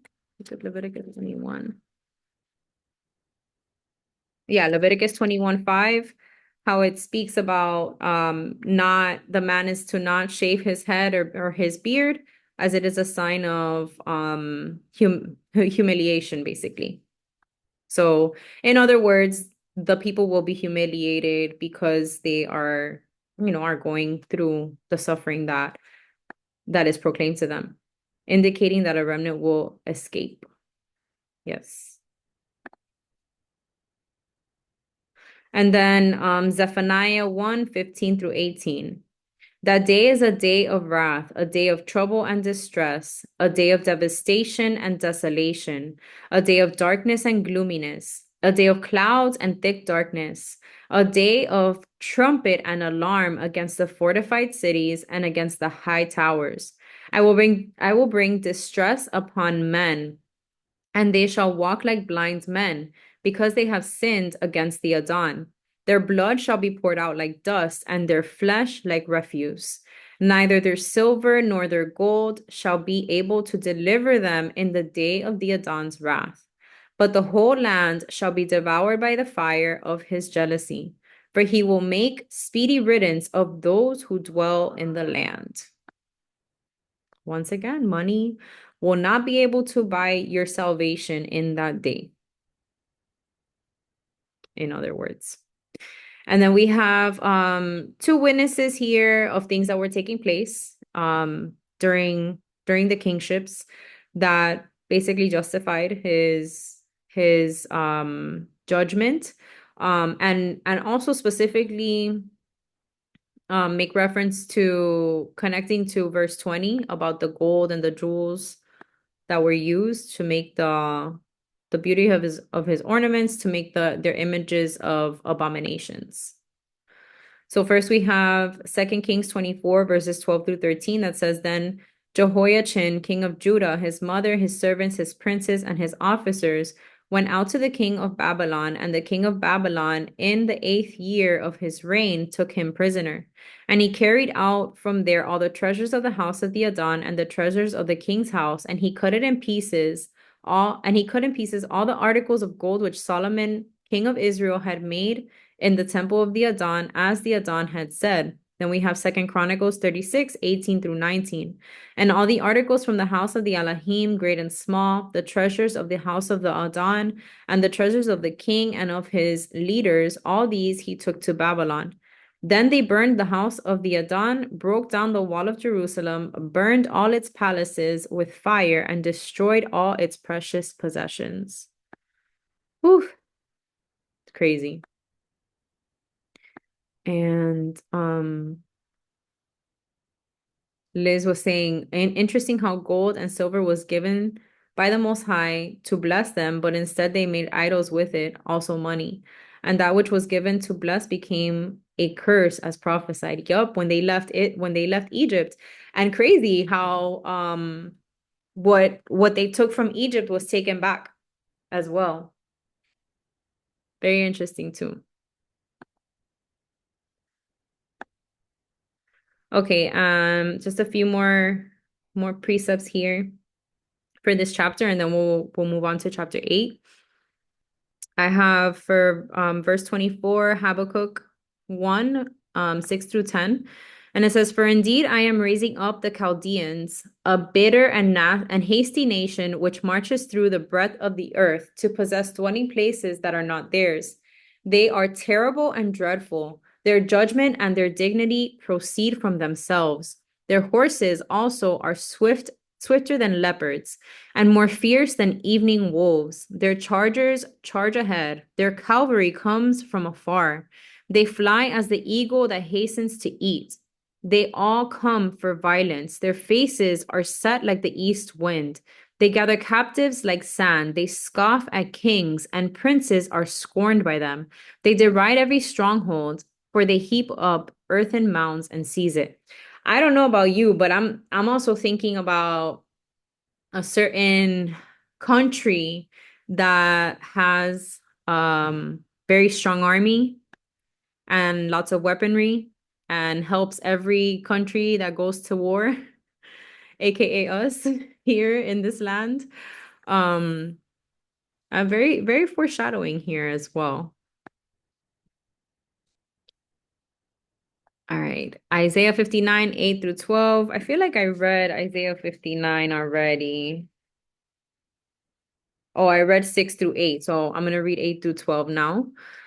The way of peace they have not known. And this goes with the next few verses go with verses 25 and 26. And then that's like, well, the end of the chapter, basically. The way of peace they have not known, and there is no justice in their ways. They have made themselves crooked paths. Whoever takes that way shall not know peace. Therefore, justice is far from us, nor does righteousness overtake us. We look for light, but there is darkness, for brightness, but we walk in blackness. We grope for the wall like the blind, and we grope as if we had no eyes. We stumble at noonday as at twilight. We are as dead men in desolate places. We all growl like bears and moan sadly like doves. We look for justice, but there is none, for salvation, but it is far from us. For our transgressions are multiplied before you, and our sins testify against us. For our transgressions are with us, and as for our iniquities, we know them. So it seems like there is a acknowledgement as well for their sins once they're already in the suffering. So that's what it's going to take. It's going to take judgment for the realization of, wow, we messed up to come to pass. Jeremiah 8:15-16 also says, we looked for peace, but no good came, and for a time of health, and there was trouble. The snorting of his horses were heard from Dan. The whole land trembled at the sound of the neighing of his strong ones. For they have come and devoured the land and all that is in it, the city and those who dwell in it. And then Psalm 74:9 says, we do not see our signs. There is no longer any prophet, nor is there any among us who knows how long. I also have Wisdom of Solomon here. And this is chapter 5. I wanted to read, let's see.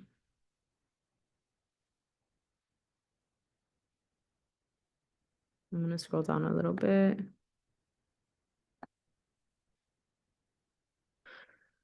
All right, I'm going to read verse 1-7. And it says, then the righteous will stand with great confidence in the presence of those who have oppressed them and those who make light of their labors.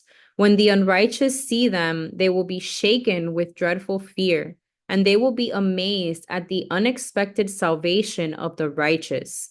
They will speak to one another in repentance, and in anguish of spirit they will groan and say, these are persons whom we once held in derision and made a byword of reproach, fools that we are. We thought that their lives were madness and that their end was without honor. Why have they been numbered among the children of the Alahim? And why is their lot among the saints? So it was we who strayed from the way of the truth, and the light of the righteousness did not shine on us, and the sun did not rise upon us. We took our fill of the paths of lawlessness and destruction. We journeyed through trackless deserts, but the way of the Adon we have not known. This is too good. I want to continue. What has our arrogance profited us? And what good has our boasted wealth brought us? All those things have vanished like a shadow and like a rumor that passes by, like a ship that sails through the billowy water. And when it has passed, no trace can be found, no track of its keel in the waves, or as when a bird flies through the air, no evidence of its passage is found. The light air, lashed by the beat of its pinions and pierced by the force of its rushing flight, is traversed by the movement of its wings. And afterwards, no sign of its coming is found there. Or as when an arrow is shot at a target, the air thus divided comes together at once, so that no one knows its pathway. So we also, as soon as we were born, ceased to be, and we had no sign of virtue to show, but were consumed in our wickedness.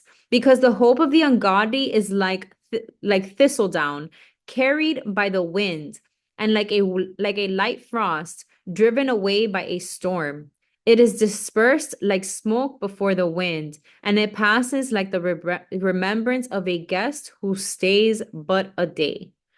And it goes on. This chapter is beautiful because it also talks about the reward of the righteous, but here we can really see how um those who are turning away from the Father, they're going to witness the promise to his people, the promise of to the righteous, basically. Okay, so with that being said, that's chapter 7. And we are going into the last chapter, chapter 8. which is, this one's 18 verses. I think for the sake of time, I'm just gonna read through it and I'll stop where I need to. So, okay, so let me first read, I'm gonna first read the first 4 verses. And it says, and it came to pass in the 6th year, in the 6th month, on the 5th day of the month, as I sat in my house with the elders of Judah sitting before me, that the hand of the Elohim fell upon me there. Then I looked, and there was a likeness like the appearance of fire, from the appearance of his waist and downward, fire, and from his waist and upward, like the appearance of brightness, like the color of amber. He stretched out the form of a hand and took me by a lock of my hair, and the Spirit lifted me up between earth and heaven and brought me in visions of the Elohim to Jerusalem, to the door of the north gate of the inner court, where the seat of the image of jealousy was, which provokes to jealousy. And behold, the glory of the Elohim of Israel was there, like the vision that I saw in the plain. Okay, so just to start off, we are seeing that first off, I want to mention that this chapter, according to, again, let me go back to the slides here. According to the timeline, the 2 different timelines that are possible, this would be the beginning of the first scroll. So this would be the beginning of when Ezekiel began to have visions and see, or be not have visions and see, but begin receiving from the throne or receiving from the Most High. Now, he does mention here that, I'm gonna go back to the precepts.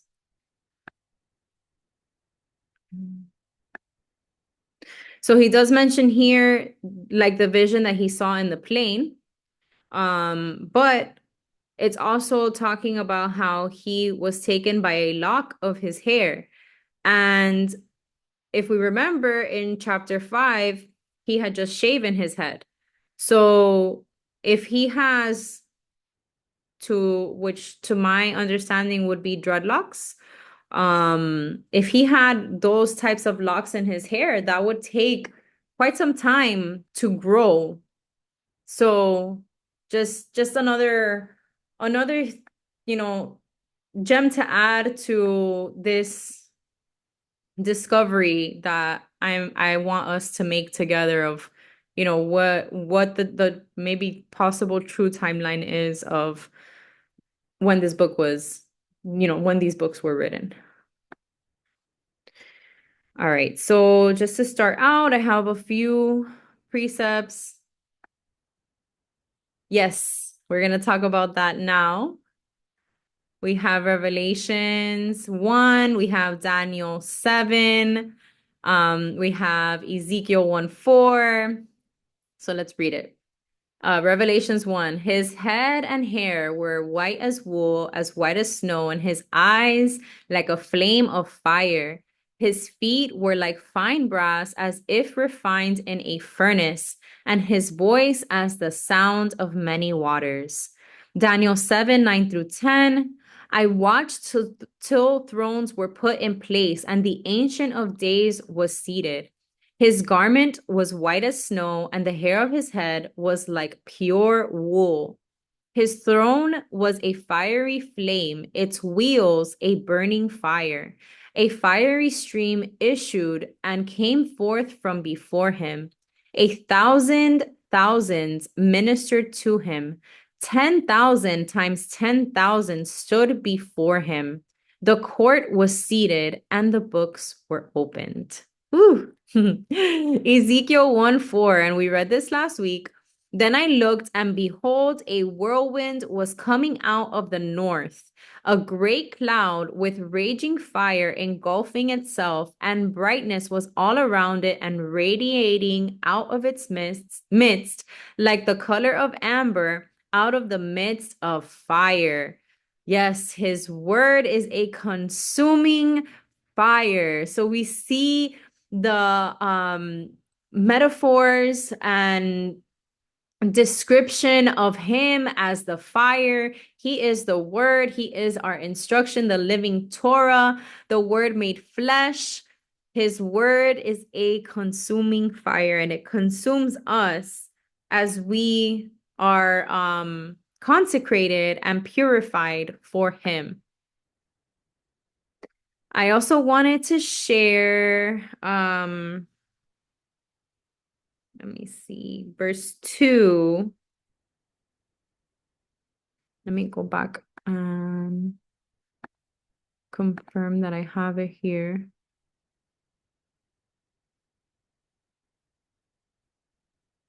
Hold on.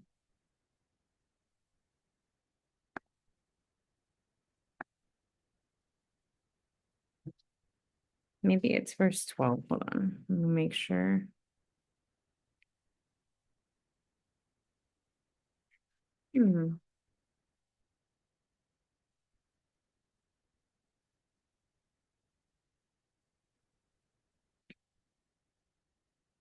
I'm just gonna go to the Strongs here and see if it was this one.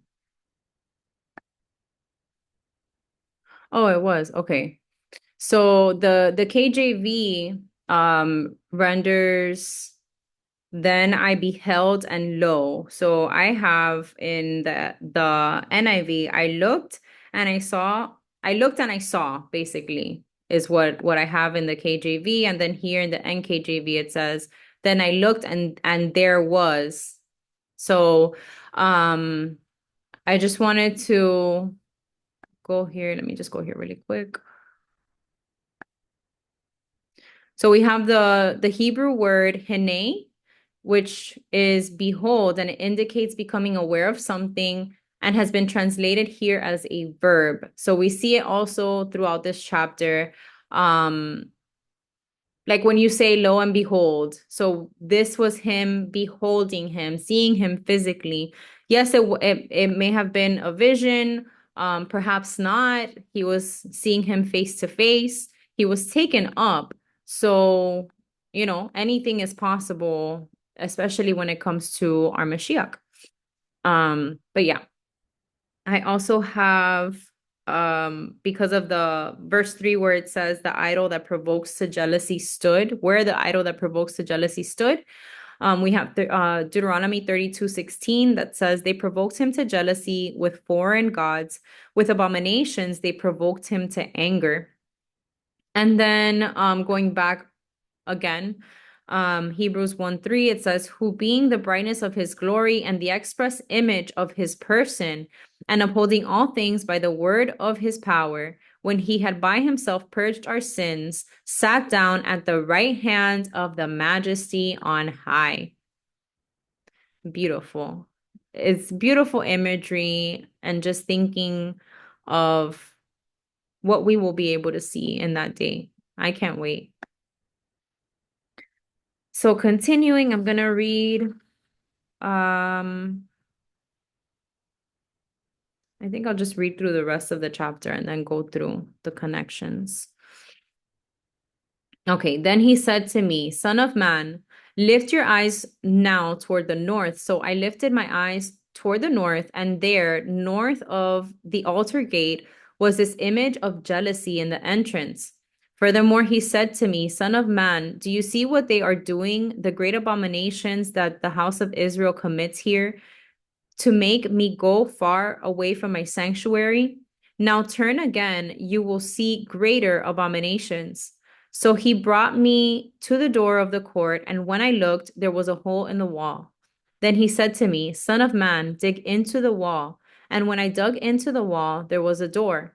And he said to me, go in and see the wicked abominations which they are doing there.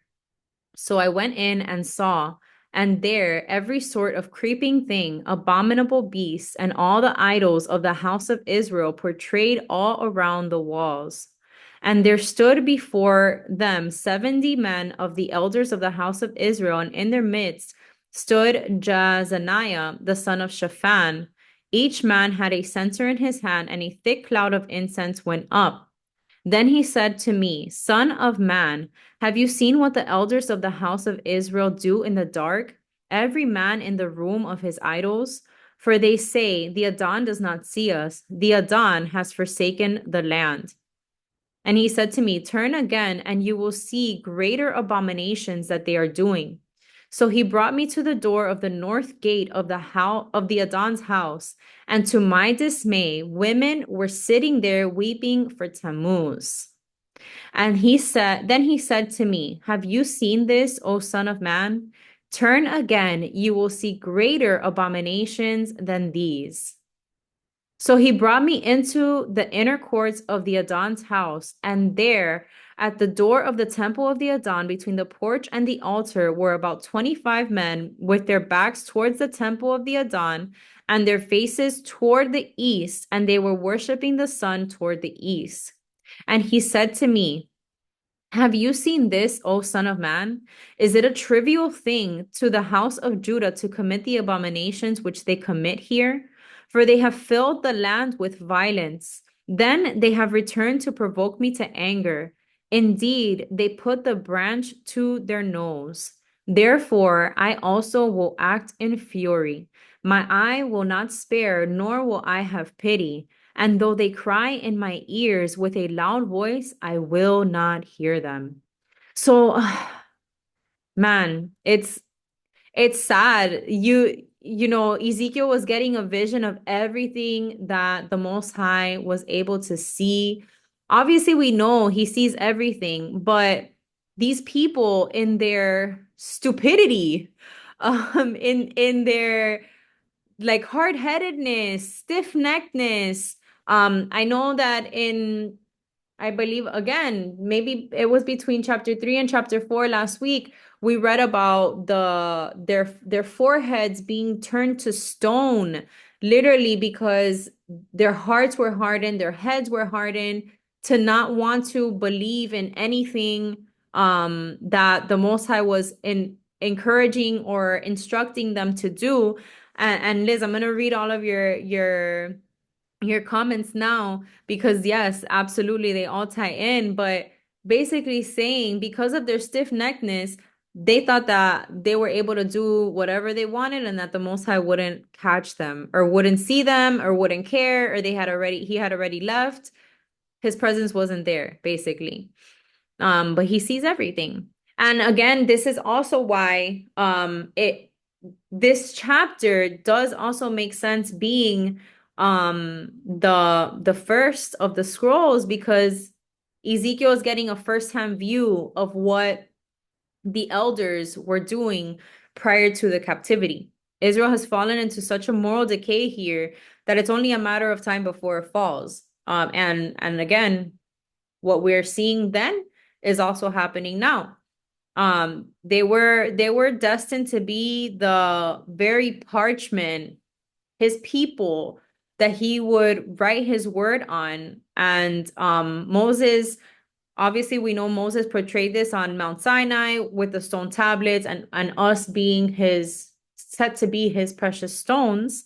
But we see how Ezekiel is now describing the reality of their fall. And what we see now in our day, with the Tammuz and sun worship, even the Knights of Templar, if you think about it, the Freemasonry, in Judaism, in the Catholic Church, the Vatican, all of it.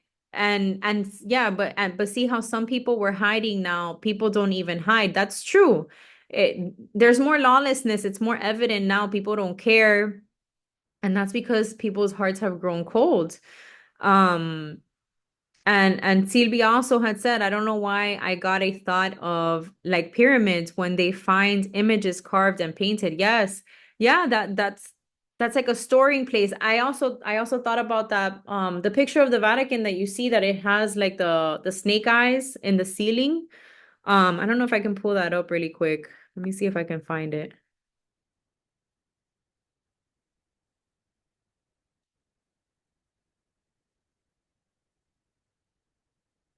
Ah, yeah. See how quickly it comes up? I can't really zoom into it, but you get the picture. This is something I thought of too that came to mind as reading that. But Liz says, you know what's funny? They put Santa Satan to be in the North Pole, and we see here the North is indicative of the direction of his throne. Yep.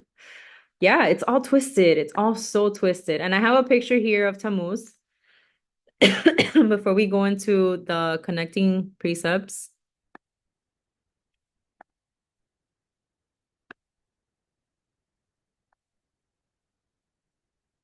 Oh, how do I let me put it full screen? Okay. So you see here, this is his mother, and this is Tamusito here. Semiramis and Nimrod, Tammuz, with the halo or sun disk about the head, which is denoting the sun god worship. And another depiction for the Egyptian goddess Isis and her son Horus, and in the Catholic Church, Mary and the God incarnate Jesus. Crazy. Crazy, crazy, crazy how people don't want to see it. Oh my gosh, where did my... Oh, okay. All right, so let's jump right into the last portion of connections here.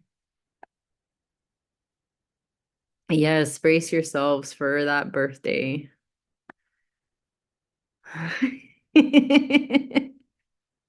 Liz.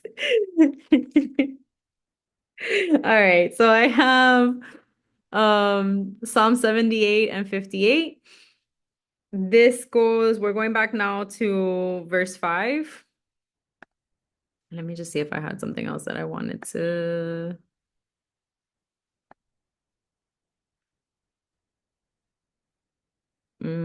Okay. All right, I'll mention this in a minute, but I don't think I mentioned it actually. In verse 3, it talks about that idol of jealousy. I don't know if that could be maybe Ashtaroth, or the Ashtaroth, which is also the Asherah poles, or the images of Baal. So the idol which provokes to jealousy, of course, because we have a jealous Elohim who wants us to worship only him. But yes, so Psalm 78 to 58, verse 58 says, for they provoked him to anger with their high places and moved him to jealousy with their carved images. And we see in 2 Kings 17:16, it says, so they left all the commandments of the Adon, their Elohim, made for themselves a molded image and two calves, and this is in the time of Jeroboam, made a wooden image and worshipped all the hosts of heaven and served Baal. So you see the iniquity of the people, how it started even from the time of Jeroboam, which was the first king that turned away. No, actually, was it Rehoboam who came before Jeroboam? I can't remember right now, but in any case, they were both of the bloodline of, I believe, of the bloodline of Solomon, I want to say. Yeah, with their twinning names, exactly. It's hard to keep up sometimes with all of those names, but you get the picture. They started the iniquity and had these wooden images and serving Baal. And then we also see along the way serving Moloch and sacrificing the children and all of that stuff that continues on today. So that Second Kings 17:16, I have it tying in with verse 5. Then we have Jeremiah 7:30 and Jeremiah 3:6 with verse 7. It says, for the children of Judah have done evil in my sight, says the Adon. They have set their abominations in the house which is called by my name to pollute it. And Jeremiah 3:6, the Adon has also said also to me in the days of Josiah the king, have you seen what the backsliding Israel has done? I think I read this one already tonight too. She has gone up on every high mountain and under every green tree, and there played the harlot, played the prostitute, or prostituted herself. With verse 8, it's Jeremiah 32:34. And it says, but they set their abominations in the house which is called by my name to defile it. Then I have Revelation 17, 1 through 3.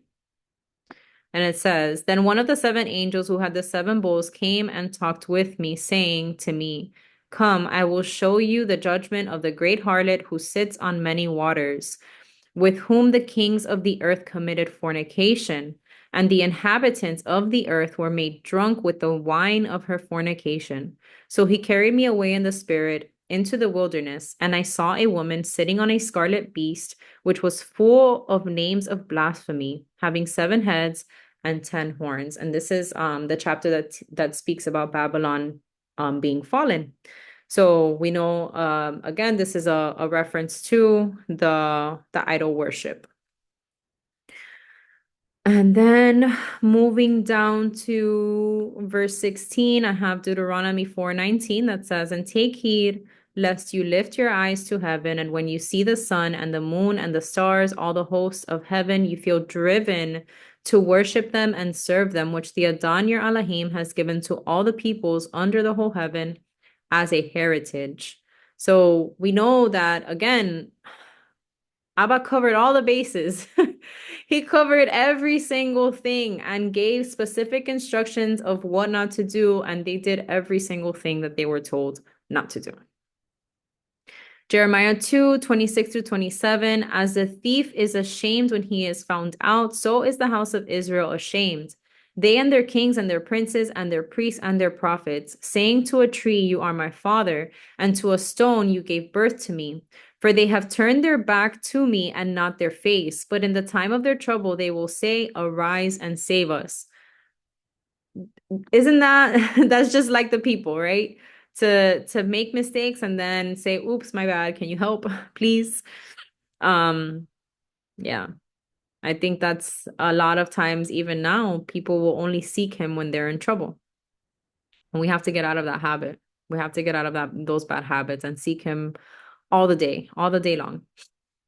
Acts 7:42-43. Then the Elohim turned and gave them up to worship the host of heaven, as it is written in the book of the prophets. Did you offer me slaughtered animals and sacrifices during 40 years in the wilderness, O house of Israel? You also took up the tabernacle of Moloch and the star of your god Remphan, images which you made to worship, and I will carry you away beyond Babylon. Another second witness here, or third for that matter. And then we have 2 Chronicles 33:3. For he rebuilt the high places which Hezekiah, and this is the last Zedekiah, the last king before Judah was taken into captivity. So we see from Jeroboam, the first king that rebelled, to Zedekiah, the last king that rebelled, they did all of the same things. He raised up altars for the Baals, made wooden images, and he worshipped all the hosts of heaven and served them. So we must take notes of what not to do over and over again. So for the last precepts here of 17 and 18, we have Proverbs 1:28 that says, then they will call on me, but I will not answer. They will seek me diligently, but they will not find me. Zechariah 7:13, therefore it happened that just as he proclaimed and they would not hear, so they called out and I would not listen, says the Adon of hosts.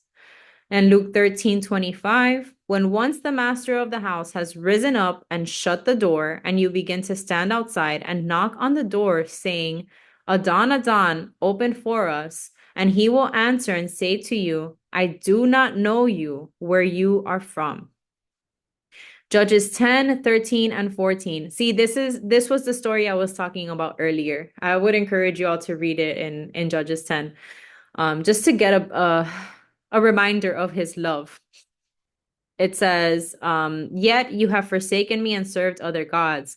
Therefore, I will deliver you no more. Go and cry out to the gods which you have chosen. Let them deliver you in the time of your distress. So again, like I said, it goes on, the story goes on to say how they start crying out to him and repent, and he turns from that promise of not helping them. His love is everlasting, and he always wants to see, as it I believe it's in Peter, it says that he does not wish for anyone to be sent to perdition, right? He wants everyone to be saved, but at the end of the day, we all must continue to work out our soul salvation with fear and trembling, continuing to seek him and denying our flesh daily so that we could receive that crown of life in the end. So, with that being said, that is the end of our study. I pray that this was a blessing.